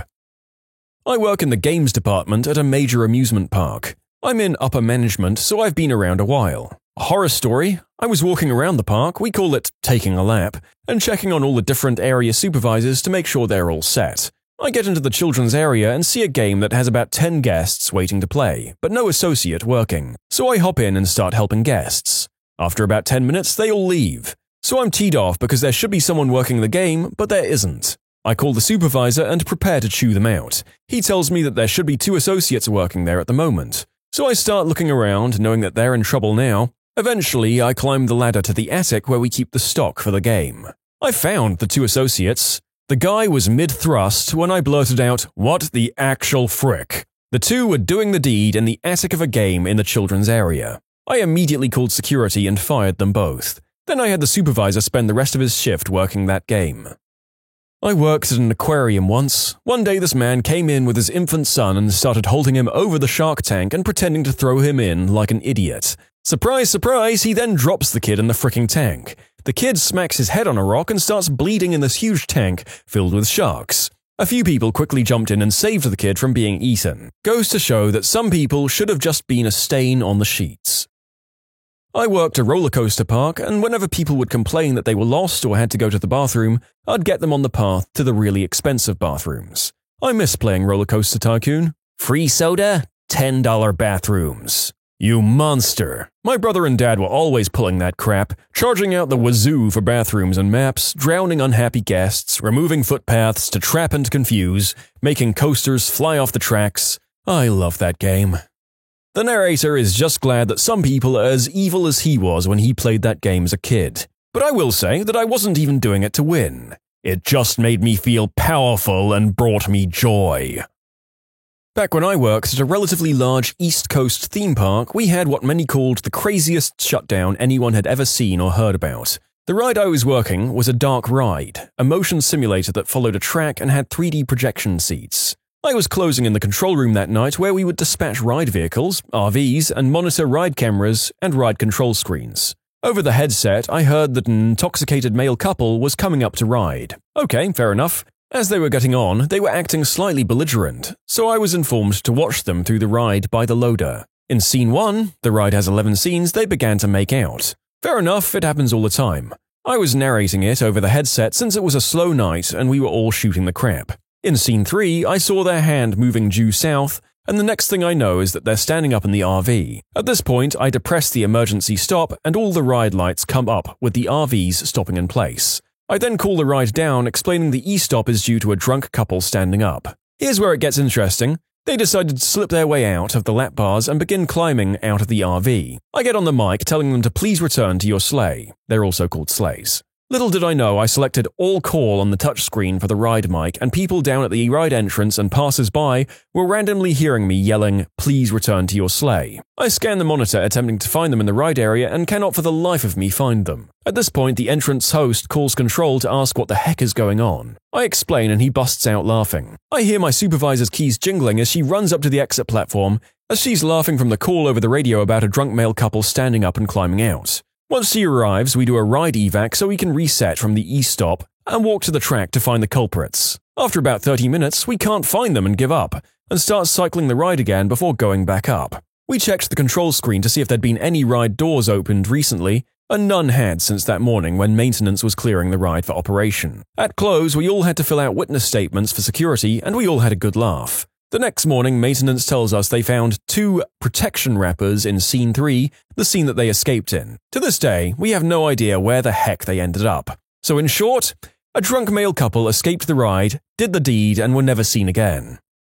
I worked at a water park. It was towards the end of the day and I was pushing the tubes down at the top of the slide. People started looking at me funny and looking around strangely. I started hearing people talking about number 2, but I dismissed it as nothing. Then someone came up to me and told me to look at the platform below us. I looked down and what do I find but a big pile of brown neatly placed on the middle of the stairs. I worked at a low-grade park mainly known for their go-karts for 2 years. The horrors were in the many. We constantly had kids purposely trying to hit you with carts. I witnessed one kid hit my coworker at full speed. My coworker tried jumping over the cart at the last minute, but that was the worst possible action. His knee ended up hitting the kid in the head and knocked him out going full speed into the wall. My coworker then flipped a few times, finally landing on his face. When all was said and done, 2 people were hauled off in an ambulance, one with a concussion and the other with a broken nose and cheekbone, topped off with some busted teeth. My favorite was when a group of rich guys came through and started making bets on who would win each race on the go-karts. The same guy won twice and was quickly up about $1,000. So one of his friends pulled me off to the side and asked if there was a way to make him lose. What people generally don't know is that there's a control panel which controls the speed of the car remotely. This gets used if someone is getting too rowdy or breaking the rules or something of that nature. So I told him about the control panel and he offered me $100 to make sure that the guy who was winning took last place. I agree and he goes off to entice this guy into another bet. This time he bets him $1,000 that he'll take dead last. The guy was bold. He wasn't just going for his money back, he was going for everyone's money. The ensuing 12 laps were the best of my career at that park. Every time this guy got alongside someone, I brought him down a bit. Every straightaway, I would drop his speed by about 5 miles per hour. By the end, this guy was furious. He paid up and stormed out of the park. Just because you're the best, it doesn't mean you'll win. The smartest will usually find a way to win. I worked at a certain park for 2 summers. The stuff I saw made me never want to come back as an employee or a guest. I'm going to keep this vague for multiple reasons, but you'll probably guess where I worked. The biggest horror story came from the fact that I spent 2 of those years in fear of losing my job every single day. Food employees were required to sell a certain product to every person who approached the counter. It didn't matter if they just wanted a cup of free water or had already had 10 out of each item. We had to try to sell the product to them. The problem came in that there were secret shoppers checking in on this. If they caught an employee not asking customers about the product, the employee could be terminated on the spot. I watched multiple friends get fired because of this. My second year, I had a management position. I thought this would fix the fear. I was wrong. If I or an employee under me didn't sell this product, I would be demoted and transferred to another area. Now I had to make sure that my co-workers were upselling also. My advice from working here: avoid holidays, go early in the week, and learn which rides are the most popular because they will have the longest lines. When the ride operators tell you to empty your pockets, fricking do it. I'm not kidding. I can't tell you how many iPhones, watches, earrings, and stuff I've seen fall while the ride was going. Even a wad of hundreds. And it's a really long procedure to retrieve the items. We actually have to shut the entire ride down because you didn't listen, and everyone in line gets super teed off for having to wait more than they already do. Okay, but you pretended that you didn't find the wad of hundreds, right? I'm just saying, you keep that stuff and punish the presumably rich D-bag for his non-compliance, and get that same rush of power the narrator felt whilst drowning his roller coaster tycoon guests. I was a scare actor, a walk-around at Six Flags theme night for Fright Fest a couple of years ago. I was in costume and heavy makeup. The guests seemed to forget that the actors were actual people and not statues that they can do whatever the frick they want to with. My hair was pulled, and I was often touched inappropriately. Also, people seem to think it's funny to show up to a theme park completely wasted, so I was thrown up on a couple of times. But by far the worst experience in my short time of employment there was when I scared this jerk's girlfriend to the point of tears and peeing herself, and then he punched me in the gut. Not sure if this matters, but I'm a female and my costume made no point to hide that fact. I could have retaliated physically, but I would have likely been fired, so all I could say was, "Thanks, kind stranger," and alert park security. He was thrown out of the park along with his wimp of a girlfriend. I'm sorry, but don't come to a fricking Fright Fest if you don't want to be fricking frightened. Last year, I was at the Pleasure Pier in Galveston. They have a log flume ride relatively close to the entrance, and I was there to witness the most disastrous throw-up broadside I'd ever seen. As the log was coming close to the drop into the water pool at the bottom, there was a kid in front who was obviously not doing so great. As the log tilted forward and rushed down, this poor kid blew chunks in the front seat. But that wasn't the end of it. Apparently the wind, coupled with the moving ride, blew stomach chunks into the faces of seats 2, 3, and 4. It was terrible, but absolutely amazing. I worked for a major theme park in Orlando while in high school hosting a children's show and managing the nearby kiddie coaster. At the children's show, we were never allowed to break character. One day after a show, the father of a 5-year-old boy told me to explain to his child that everything here is fake. I didn't break character. The father kicked a trash can, screamed, and said he would sue me and threatened to beat me up. He was ejected and banned for life. One of my employees, a high school girl, came into work wearing an eye patch. In front of guests, she told another employee that she had to wear the eye patch because after going down on her boyfriend, she didn't wash her face and woke up the next morning unable to open her eyelid. She had to go to the ER and they had to cut her eyelid open. She was suspended when guests complained about her telling the story in front of their children. I also had to fire a middle-aged woman for eating gummy bears that were soaked in vodka while she was operating the kiddie coaster. What small symptoms led to massive health issues for you? I owe my life to my barber. When I was 17, he noticed a mole on the top of my head. He said I should get that looked at. 2 things could have happened here. 1, I could have brushed it off. 2, he didn't have to say anything. Anyways, I went to get it checked out and ended up having it cut out with a scalpel. Turns out it was cancerous, but at the very early stages. They did a little more cutting and were able to get everything out. Almost 20 years ago, and life is good. Anything that's persistent. If it's not going away, it's not just anything, and it needs to be looked at. Persistent, raging heartburn. I was young and dumb and uninsured, so I put it off. I put it off for nearly 3 months, by which point I was subsisting on plain yogurt and lentils, and still having extremely painful bouts of heartburn and emptying my guts into the toilet. I'd lost a lot of weight and was consistently exhausted and in pain. I finally went to the doctor. It was a raging case of H. pylori infection. It was cleared up with antibiotics, but my doctor warned me at the time that I'd probably caused irreversible damage to my stomach and digestive system by waiting so long. She was right. Within a year, the heartburn was back along with nausea and emptying my guts again. I essentially gave myself a chronic disease by ignoring the initial infection. Moral of the story, if it keeps coming back, don't ignore it. What could have been treatable before will turn into something worse. Increasingly painful cramps and nasty PMS symptoms in general. The family doctor attributed the change to age and just wouldn't take it seriously. After a year of complaints, the doctor prescribed birth control pills, which did nothing. After 2 years, I finally lost it and cried in her office. The cramps had gone from, this is a bit more than usual, to full-on, what the frick 8 out of 10, white-knuckling, spewing pain level. I asked to please be referred to an OB-GYN. When the gynecologist examined me, he also did an ultrasound in the office. He took one look at the screen, told me I could dress, and he'd be right back. When he returned, he was carrying his surgery bookings schedule. A few weeks later, I had a total hysterectomy and bilateral salpingectomy, my tubes out. It would usually take up to a year to book that surgery, but he said he absolutely had to find me a spot. He was horrified I hadn't been seen much sooner and described my uterus as more tumor than healthy tissue. It looks more like a raspberry than a pear. Fortunately, it was just benign fibroids, but it taught me a lesson. If something hurts, get help. Yell if you have to. Cue the narrator and all the listeners frantically checking out their recent aches and pains. Also, a raspberry-shaped uterus is one hell of an image.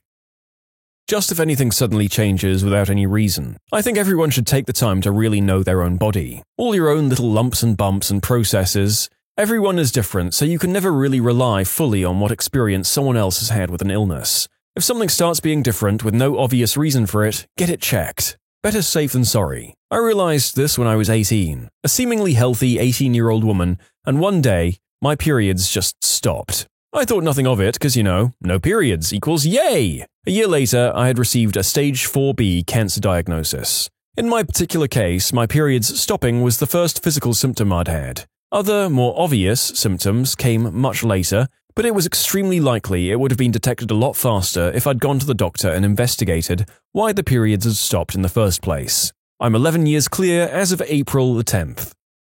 I was much taller than the rest of my family. They're all around 5'5", but I was 6'5" by high school. We always joked I was a freak or won the genetic lottery. I went to my father's doctor for a physical. He noticed the swelling in my hands and ran a blood test. Turns out my growth hormone levels were about 3 times the normal amount. I was diagnosed with acromegaly, got an MRI which showed I had a tumor on my pituitary gland, got it removed and was feeling better after a few years. Isn't that what Andre the Giant had? Yep.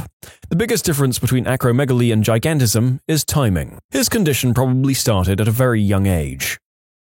My 2-year-old daughter, with hindsight. She'd lie on her left side on the floor randomly during the day. She walked with a wide step and finally multiple diagnosis for constipation, abdominal embryonic rhabdomyosarcoma. After 54 weeks of chemotherapy, strolling through an unimaginable medical hell, she is 4 and almost a year in remission and hard to keep up with. Like she's discovering everything again, pain-free for the first time. My sister started to get frequent migraines just after she turned 22. Frustratingly, she did look into it. They happened more and more often. She went to the doctor who waved it off as stemming from stress. Her husband had just been sent to Afghanistan. My mum pushed for a CT scan, which the doctor said was unnecessary. My sister went home without any kind of prescription and a suggestion to come back in a few months if it persisted. Well, a few weeks later, she had a massive seizure. Got taken to the emergency room where the doctors discovered a massive tumor in her brain and diagnosed her with a rare form of brain disease. She died within a year. My mum had some light, like 1 or 2 drops 3 times a year, spotting. For context, she was well past menopause. She mentioned it to her GP and he sent her for a test. Uterine cancer. We caught it at stage 1 before it spread, so was able to have a hysterectomy without needing a chemo or radiation therapy. Thank Christ her small and seemingly insignificant symptom was checked out. I don't think you'd classify this as an illness, but I would clean my ears regularly. Yet whenever I went to the doctors, they always said there was too much wax and couldn't see anything. My ears tended to hurt frequently and I had a hard time hearing for years. In high school, I went to a doctor who, as usual, checked my ears. Instead of just brushing it off and saying I needed to clean more, she decided to do a total flush. Took 2 to 3 hours total to get both ears cleared, and when we were done, she discovered I had an ear infection that was most likely a year old. As a result, I can't hear well out of either ear, but that ear in particular has more hearing loss than the other. We also discovered why I had such an abundance of earwax. We'd already figured out I had hyperhidrosis, an overactive sweat gland, and that also caused my ears to make more wax. I've been instructed never to use Q-tips again, which just compresses it all to the sides of my ears. I go to see a doctor once a month to have them flushed. So, had we just had a doctor flush my ears probably 5 years sooner, I wouldn't have had such hearing loss. I started craving iceberg lettuce like you wouldn't believe. Like I'd wake up in the middle of the night and go to the fridge just to eat handfuls of lettuce. At my worst, I was eating an entire bag of lettuce a day. No dressing or toppings, just munching on it like it was popcorn at a movie theater. Finally decided I should drag myself to the doctor for a few blood tests, assuming I was a bit dehydrated or vitamin deficient or something. My hemoglobin was 5 when it should be 13 to 16 ideally. My ferritin, iron stores, level was 1, which is literally as low as the test goes. I went straight from the doctor's office to the hospital to be admitted for 2 blood transfusions and an IV iron infusion. The hospital staff couldn't believe I'd been walking around and even working overtime with a level that low for months. Within 24 hours of my blood and iron transfusions, my lettuce craving went away. This happened to me too. My ferritin level was like 3. I craved sand, not lettuce. All I wanted to eat was sand. I never did, but believe me, I almost bought a bag of it. All I could think was, this is so weird, I'd better not tell anyone. Well, lo and behold, I got sick, autoimmune disease, but didn't know it at the time, and I had blood drawn, and I found out I'm severely anemic. Sand craving suddenly made sense and went away when my iron level was corrected. I feel like these are 2 extreme ends of a body's reaction. Eating lettuce, which is high in iron, makes sense. Sand, on the other hand, how much would you eat before your body realized this wasn't good? Bizarre. My right knee had been slightly funky for a couple of years. I'd originally noticed it after I did a bad tackle playing soccer, landing on my knee. I presumed it was just going to be a niggle that I was going to have to deal with for the rest of my life. It didn't hurt or anything, but what was funky was that you could put your finger on the inside of my knee, and as I compressed and extended my knee, you could feel something clicking past tendons and soft tissues. After a number of years, it seemed like there was a bit of swelling around my knee, and during some downtime from work, I decided I should finally see a doctor about it. I told him about the clicking and showed him. His face isn't something I will forget. It was just disbelief, and he said, "Well, that's not something I've ever felt before." Sent me off for an X-ray and ultrasound. Turns out I had osteochondroma, abnormal bone spur, on the inside of my knee, and the tendons and so on were literally slipping one side to the other as I bent my knee back and forth. The reason I should have looked into it sooner is because before I got a chance to see the specialist and book in for a surgery to get it removed, the spur punctured something in my knee. It caused a lot of swelling and excruciating pain. Straight to emergency, admitted straight away, and there were considerations about operating that night. In the end, they sent me home after 4 days of rest and observation, and I got it removed a couple of weeks later with no major issues. At the time, the specialist noticed that sometimes these things can be genetic and appear in other places in the body. I have a weird clicking in my right foot at the moment that I have no explanation for, and it's starting to get slightly painful. I should probably go to see a doctor. Not me, but my 9-year-old son. Last summer, he complained about leg tiredness and slept a lot. Our pediatrician couldn't find anything wrong with him. Fast forward to January 2017 and suddenly he's constipated and his bladder is retaining enormous amounts of urine. We took him to the local children's hospital and they felt that his constipation was keeping him from releasing urine. So they hit him with gallons of Miralax mixture to get him moving. He pooped quite a bit, but nothing really changed. After a week of this at the hospital, my wife lost her mind on the hospital staff and demanded that they think outside the box. The neurology department came and did an MRI and they found that he had a fatty film at the base of his spine which presented as a tethered cord. They operated immediately. Unfortunately now, the damage is done. My son no longer has bowel or bladder function because of the nerve damage caused by the tethered cord. So we have to use a straight catheter on him 6 times a day and keep his bowels with stimulant laxatives and enemas. We'll be entering a clinic in May where they'll run a series of daily x-rays and enemas to arrive at the mixture we'll need to use going forward. Poor kid will have to live with this for the rest of his life. My wife and I are sick over it. If the issue had been caught sooner, he might not have had to deal with this. If we'd waited longer, it's possible he could have lost the use of his legs. You can submit your own stories to be featured here on the channel. The story submission link is in the description below. And if you want to listen to some vibey music in the background, check out Easy Mode, also linked below, and subscribe. Not me, but my childhood best friend. She'd had this thing where her hand would spasm. It was kind of like a hand tremor. I just assumed that it was a tic, since I have a similar one, my knee bouncing up and down, when I get nervous. Once I asked her about it and she said that she had pins and needles, so I also considered that she might just be shaking it off, even though the tremors were obviously an involuntary movement. That's really all there was. There were no other symptoms. She was fine for a really long time and then suddenly, she just rapidly declined within the space of 24 hours. We were in class when she went down and started seizing. Just as quick as she'd gone down, she was awake again and fine. My teacher took her to the nurse and the nurse called her parents. I've had to work hard to try and not be angry at the fact that her parents chose to take her home that night instead of taking her straight to the emergency room. She had a headache, so they gave her ibuprofen and put her to bed. She died sometime in the night of an undiagnosed brain tumor. Often, brain tumors are misdiagnosed as psychiatric issues. So if you notice a rapid decline in your mental health or stability without any clear reason, or even with a reason, get a scan done. If you have pain in your ball bag, don't mess around. Seek medical attention immediately. I had testicular torsion and got lucky. A lot of men have lost one or both to this. I lost one of mine to it when I was 12. Just woke up in the middle of the night in severe pain. Felt like I was being kicked in the jewels repeatedly and they were swollen up huge. My parents, for some reason, decided to basically wait it out for almost 2 days before they took me into the hospital. I had surgery that day. The doctor said if I'd come in right away, they would have saved them both, and if they'd waited another day, I would have lost them both. So now I have one big one that I call the wrecking ball.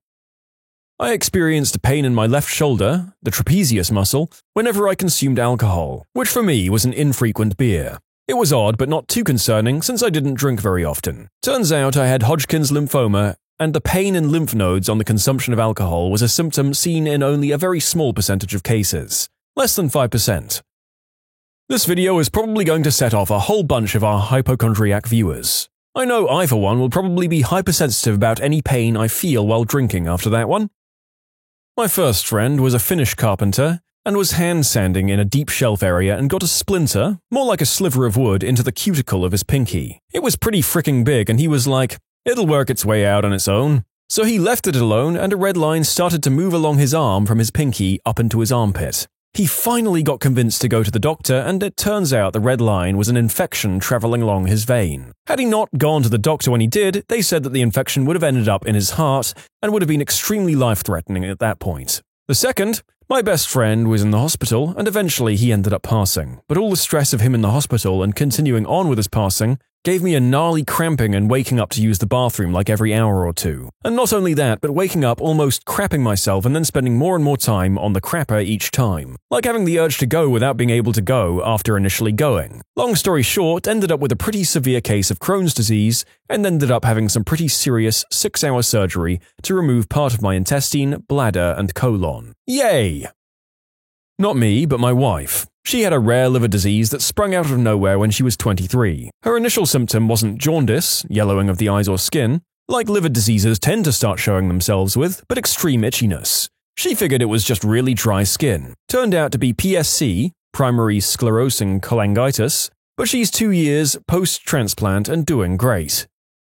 My dad has a lot of moles, and my mum forced him to go to the dermatologist because he hadn't been in years. She was worried about a few of the big moles that she thought might be getting bigger. The dermatologist pointed one out and asked if that was one they were concerned about, and no, my mum said that one actually seemed like it was getting smaller, so why would she be concerned? Doctor informed my parents they were doing a biopsy right there and then and cut a 1.5-inch long chunk out of my dad's back. It was melanoma, the really bad skin cancer. It turns out if a mole is getting smaller, it probably is because the immune system has a reason to attack it. The melanoma was only stage 1 because the dermatologist caught it so early. Dad's doing fine now, this was 8 years ago. He's had another mole removed in the past few years and goes to that same dermatologist twice a year because he has quite literally hundreds of moles and freckles. My mum also checks on his more concerning moles pretty often, and if she thinks they look strange, off to the dermatologist he goes. The standard for when to be concerned about moles is ABCDE. If a mole is asymmetrical, the border is not well defined, if the color is odd, like black, blue, red, or white, if the diameter is larger than the diameter of a pencil, or if the mole is evolving, book an appointment with your local friendly dermatologist, and take a picture of suspicious moles so you can keep track of any changes. And finally, if you have a family history of skin cancer, or fit a lot of the risk factors, even if you aren't concerned about anything in particular, consider booking an appointment if it's within your means to do so. This was actually my mother, but it's good to know if you're a woman or no women. If you've been through menopause and your period comes back after over a year, get it checked out. It's probably nothing, but it can also be something. My mother is fine, fortunately. Not me, but my grandfather. He had trouble breathing for a long time, nothing horrible, just shortness of breath, heavy breathing, etc. But he had to take care of my grandma. He went to the hospital when he started coughing, a dry cough, unable to stop. They diagnosed lung cancer, and he died within 3 weeks. The doctor told us that if he'd come earlier, they might have been able to save him.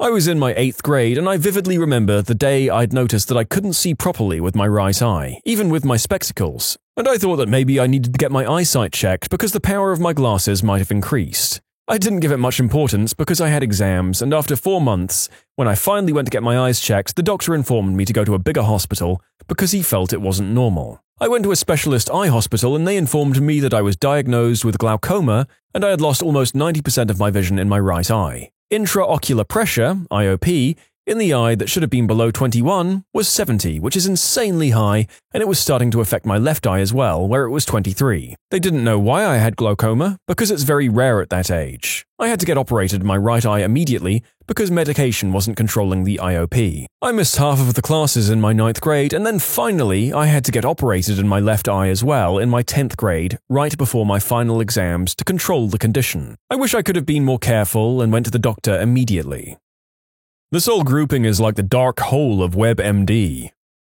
I had problems walking as a child and had a big role in my gait. My parents and the doctor thought it was a foot problem, so I was taken to a podiatrist and given orthotics, which helped. However, this didn't fix my pronated leg. Doctors then said I had growing pains, so my parents ignored the pain for a while, especially since I never really had too many problems playing footy and cricket. I guess I just learned to put up with the pain. After 18 years of pain in my legs and feet, I had a physio figure out that my hips didn't line up and that it was highly likely that I suffered from hip dysplasia during birth that wasn't corrected. My right knee and foot are ruining themselves now as a result of my right leg being shorter than my left. Well, that's some family guilt to go around, I suppose, although the fact that multiple doctors were initially unable to correctly diagnose you hints that this was a tough one to catch. Rough luck. My father. He'd be working around the house or at his job and he would just trip and fall for no reason. It happened 3 or 4 times. Long story short, it was ALS and he died from it just over 3 years after those initial symptoms. My dad had a sore throat and kept losing his voice. The docs couldn't figure it out. Finally, they figured out it was ALS. He died in about a year. The falling came later on. It's a sad, sad disease. A few years ago on vacation, I overheard the table next to me talking about how their mum's voice had been gone for months and they couldn't figure it out. My heart sank. After their lunch, I pulled one of them aside and told them to ask their doc about the possibility of ALS. I told them I hoped that it wasn't, but it might be good to ask. He had no idea what ALS was, and I hope he didn't Google it. That small pain that never seemed to completely go away just under the left side of my ribcage could have saved myself the horrible experience of acute pancreatitis. Iron deficiency that doesn't get better no matter how much supplementation you take. I have Crohn's disease. Same, except celiac disease. I was so tired of doctors taking blood to check my iron that I started refusing. I told them, yes, I'm anemic, I always have been. I've been on iron and iron builders for years, so no more blood work unless you tell me you're checking for something else. I need my blood more than you do. I should have made more of an effort to get them to look for why. A week before my 4th Halloween, I was playing on my Cat in the Hat scooter and fell on the pavement and got a good scratch on my knee. 24 hours later, it started itching pretty bad. Another 24 hours later, I couldn't sleep. It was itching like crazy and getting red and hot to the touch. Mum thinks I'm being a drama queen. In her defense, I was a bit of a dramatic three-nager and doesn't really look at it too closely. 24 hours later, it aches so bad I can't walk and the itching and redness is worse. I end up in the hospital for a week with cellulitis that's so bad I came very close to amputation and death. I had no clue at the time, but my mum said it was bad enough that they told her to have relatives come to visit, just in case it was their last chance to do so. The doctor told my mum that if I'd come into the office on the 1st or 2nd day, I might have gotten by with just a strong injection of penicillin and a week of oral antibiotics. What are some scams everybody should be made aware of? If they say it's not a pyramid scheme, it is. If you have to pay to work there, you're a customer, not an employee. HonorSociety.org. I got an email from them and it seemed legit since they had my name and school, but they want $50 to join, and according to them, I was being invited because academic achievements. Bullcrap, I did real bad that semester. Funny thing is, I didn't know it existed until I got an email from them today, and after which I proceeded to Google them and then write the story. Credit card scam. You get a call from someone claiming to be your credit card company. They say someone's been using your card. They have all your info and they tell you what it is. They have your name, address, credit card number, and maybe even the last 4 of your social security number. What they don't have is the 3-digit code on the back of your credit card, and that's what they're after. They ask you to verify it to check your identity. They'll say it's to check that you're still in possession of your credit card. You give it to them, and that's what they need to run up your credit card online. For everyone asking why they have your other data and not the 3-digit number, it's because businesses aren't allowed to store or keep it like your other info. Has anyone ever noticed that an online store might have your credit card number on file, but they still ask you for the CVV? That's why. We can't pay much right now, but if this project goes well, there'll be lots more work down the road. I've been in the freelance-ish design business for 14 years and never has more work down the road panned out when the client uses it as a hook to get an upfront discount. Stick to clients who can pay. Imagine if you went into a Subway and instead of offering you a 10th sandwich free after paying for 9, you said, "How about I pay you half price for the first sandwich, and then if I like it, I'll probably buy more sandwiches at full price down the road." A friend of mine just told me his daughter met someone at work and scored a $140K job a year as some project manager. She's currently a part-time cashier. Turns out it's a new social media startup and she won't get paid until after her first year of work. I tried to give some caution without sounding too cynical, but they were so damn excited.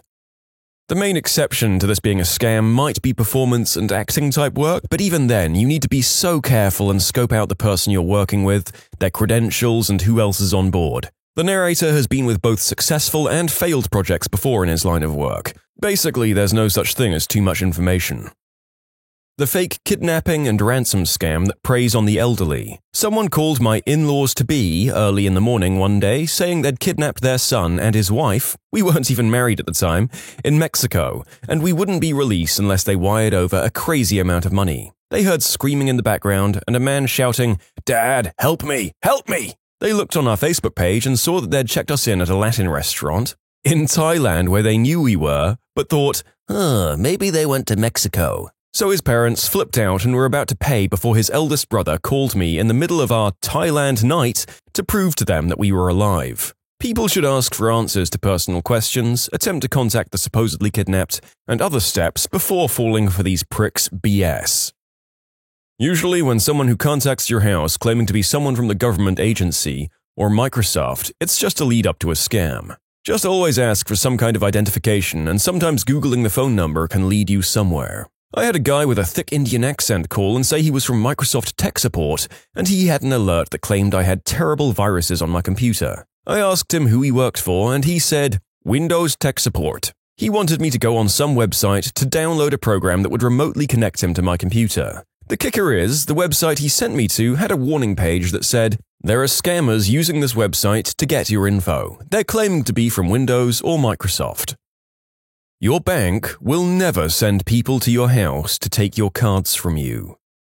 I was visiting my grandma's house when she got scammed. Got a call about 9 p.m. from someone claiming to be the police. "Yes, your grandson was in a car accident while driving drunk. He's here at the police station, and this is his phone call. I'll put him on." Her grandson gets on the phone. "Grandma? Sorry, my voice sounds funny. I broke my nose in the wreck. I'm in jail. Can you pay my bail?" Grandma was hysterical. She didn't have the money to pay the bail they were asking for, and she was calling relatives left and right trying to pull some money together to get him out. In a last-ditch effort, she called her grandson's cell phone and he picked up, perfectly fine, wondering why she was calling so late. Needless to say, we called the police, but they couldn't trace the number. Disgusting how they took advantage of an old lady like that. I thought she'd have a heart attack. In short, don't pay anyone's bail unless you know they're in jail. There's a pyramid scheme that's been going around my area the last year or so. It's called World Ventures. Basically disguises itself as a discount travel club. It's legal since they sell a tangible product, but the business itself is extremely shady and gets sued all the time. They usually prey on college students, stay-at-home mums, and returning veterans. Ugh. I work for a BMW dealership and have sold cars to these people. I've tried telling them it's a scam, but they won't listen. It pains me to know that they'll have to give up their cars in a few months when they no longer have people who will buy their discount travel packages. If you ever get stopped by a deaf person trying to sell you a pin for $3, 99% of the time, they're not deaf. One time I was in a Starbucks and a deaf guy walked around once passing out leaflets on how to sign basic letters, and then walked around again asking for money by tapping on you and putting out his hand. When he got to the girl right before me, she started to sign to him fluently, and he just gave her a thumbs up and walked out. My sister used to hang out with a lot of deaf people. I don't think she officially got her interpreter's license, but she was close. She got in the habit of carrying business cards with information about this group that helps getting jobs, plays in bowling leagues together, just generic, hey, we're deaf, come hang out with us kind of group. Whenever she started signing and gave them a card, they quickly left. There was only one time where a girl took the card and started hanging out with them. I guess, like with everything, there are times where the scam isn't a scam, but the scammers ruin it for the few good people who are there. I work in a bank. Some scammers will test whether your card works by making a £5 donation to a charity, which can be done on ATMs. If this works, they'll slowly start to empty your account by buying vouchers from supermarkets. If you see a charitable donation you didn't make, investigate it immediately. Door-to-door magazine sales. While some of these are legitimate, I got scammed out of $40 to $50 about 7 years ago. A kid came up to my door. I saw there was a white van down the end of the street and about 10 to 15 kids getting out of it. This one particular kid stopped at my door, gave me a pitch about how they were selling magazines to build a fund that would send them all to college, and I thought to myself, why not help this kid out? The kid was about 16 or 17 and had an ID badge that said he worked for some charity or something, and he could offer me budget subscriptions. More than half off the price if I were to subscribe through the actual magazine's website. I signed up for Maxim, Muscle Mustangs, and Fast Fords, and 2 or 3 others. Never received those magazines. Talked to my neighbor down the street that signed up for one of them, and he never received this either. Watch your grannies. One with dementia here almost got taken for thousands from scammers in Jamaica. She was on her way to the mailbox but looked so sneaky the nursing home staff alerted her daughter, who put stop checks on everything, including checks that Granny had mailed the day before. A U-Haul reservation isn't reserving an actual vehicle for you, it's just putting you in their system as someone who wants a vehicle. And their reservation guarantee is a scam, since there's always a truck 2 states over you could use, but of course you'd have to pay for the extra mileage. Working in banking, I see this kind of crap a lot. If someone sends you a check that is more than it should be, and you have to send a portion back to them, stop! This is a scam. No legitimate business or individual does business this way. That check will bounce and you will be caught holding the bag. Somebody got a hold of our company name and account numbers to pull this scam on people. I had to field so many calls telling people not to do it. I had one lady accuse me of trying to scam her after I finally got annoyed and said, I want you to explain to me exactly how I plan to scam you by asking you not to send money to a stranger. Most of us are delighted by the dream that the difficulty in our little lives might be alleviated by some sudden influx of money, and do away with little things like common sense. Don't be too hard on people, guys. If you're a male Westerner and you travel to Eastern Europe, a super common scam is that 2 very attractive girls introduce themselves and hang out with you for the day. It's a long con. They have some story about why they want someone to hang with, they'll have a meal with you, go to some tourist attractions, seriously spending a day. One of them will seem to have a personal interest in you. Then they suggest a place for drinks or food. The girls order for you, everything is fine. Then the bill comes and it's something insane like $1,500. If you can't pay it, bouncers appear and walk you to the nearest bank to help you withdraw as much as you can. It's become a common enough scam that just about every guidebook and hostel check-in will warn you. To clarify, yes, the restaurant or club is in on it. Yes, the girls are working with the club. Yes, the bouncers are working with the girls and the club. Yes, it's a scam and not a coincidence. The girls did not rack up a $1,500 bill to get the guys to pay for it. The girls collude with the bar to get the guys to agree to order a single $1,500 drink. The girls get paid a cut. Another common and shorter scheme that targets foreigners worldwide is the broken package scam. Essentially, they find some nice-looking but cheap and fragile art. Then they'll walk around with it in a bag looking for a timid-looking tourist, exchange student, or whatever. They'll then set it to bump into them, dropping the package, and then flying into a rage about how the tourist broke their $300 to $1,500 vase or whatever. Hi, do you have the time? Take out your phone and check. And mugged. I was at a baseball game for a work outing. I just got the Galaxy S3. I was in a secluded seating area by a hot dog stand, playing around on it instead of watching the game. This 11 to 13-year-old comes up and asks to borrow it. He had been separated from his parents. Nope, but I'll help you find a park employee to get you a phone. The second I found an employee, the kid went running. And my friends tease me for still wearing a watch. Who's laughing now? You can submit your own stories to be featured here on the channel. The story submission link is in the description below. And if you want to listen to some vibey music in the background, check out Easy Mode, also linked below, and subscribe. The kids that come to your door selling magazine subscriptions are not trying to get money for college. Most of the time, those subscriptions are bullcrap, the kid is being taken advantage of by some butthole, and it's near slavery conditions. Don't support these buttholes. Do not cash someone's check for them at the ATM, no matter how distressed they seem. It will just bounce. The Florida government pulls out public service announcements that says this, paraphrased, if you want anyone to leave your house, even employees of a business, tell them. If they won't, call the cops and the cops will come out and make them leave. In other words, don't let anyone intimidate you, even if they're for real.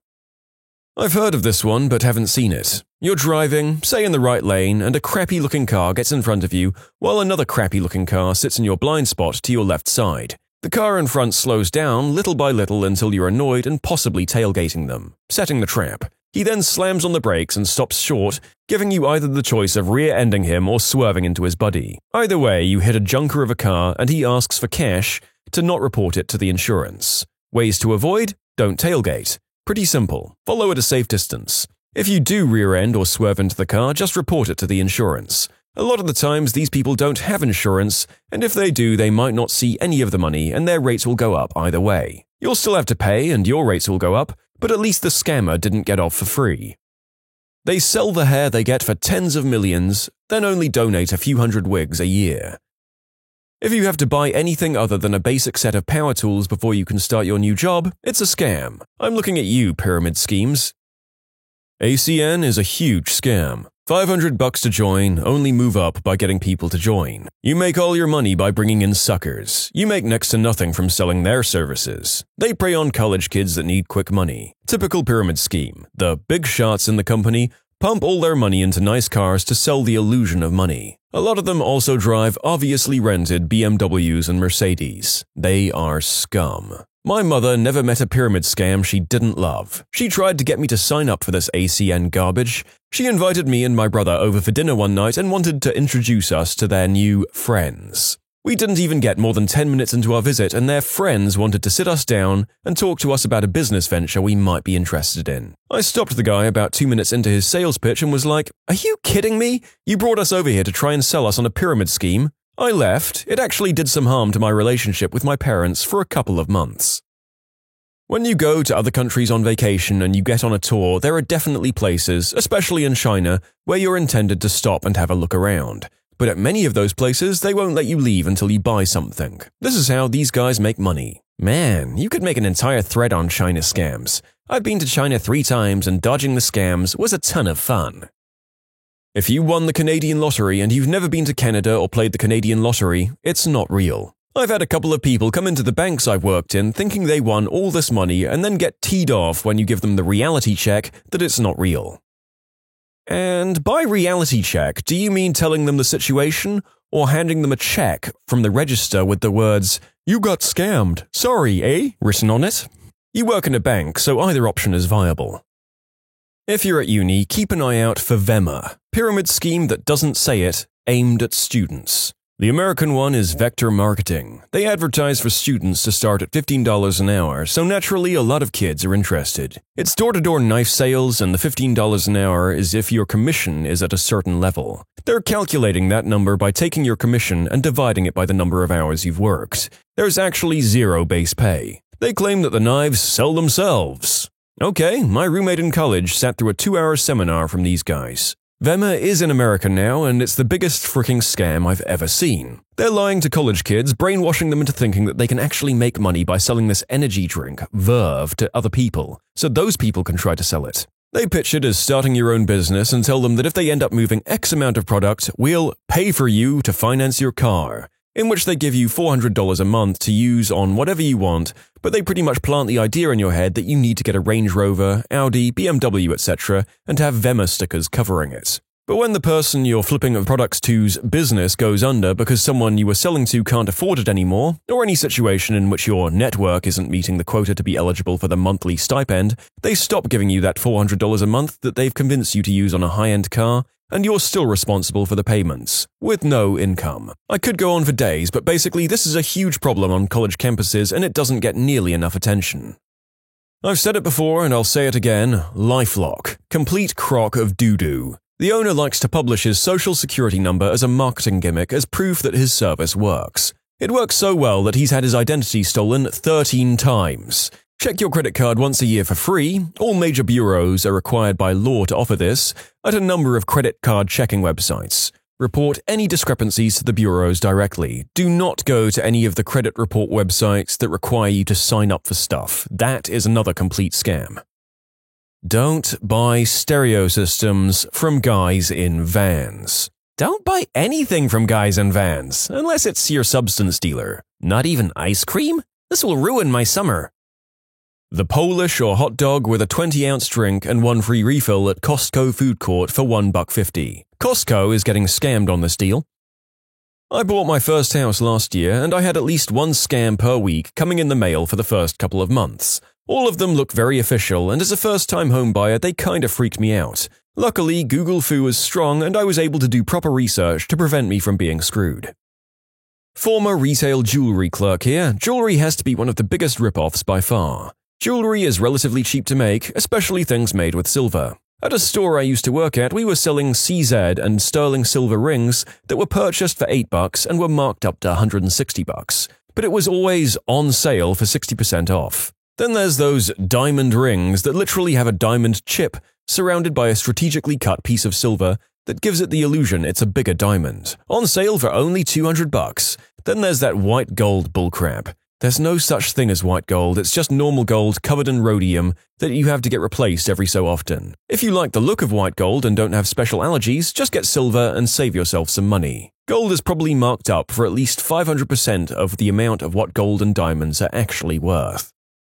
Probably not as common, but I work in a pharmacy, so here's my 2 cents. Brand name doesn't mean better. There are basically only 3 medications of one class where it matters a bit more that you get brand over generic. They're Synthroid, Calmodin, and the epilepsy medication. It's not even that brand is better, it's just that since those drugs have a very narrow therapeutic range of effect, we want to make sure you stay stable, and generics can vary slightly in potency. Since there's some confusion, there is no issue if you take generics of one of the ones listed here. They're just as effective, just that you don't want to switch back and forth from generic to brand. For any other medication, your body doesn't care if you take generic. There are exceptions if you're allergic to an inactive ingredient, but generally everyone is fine on a generic. There are always exceptions to the rule, of course, but the general rule of thumb is that you're going to be fine on a generic medication. Epileptic here, people always ask me why I don't take generic when I say my pills are expensive. This is why. I would rather pay than have a seizure.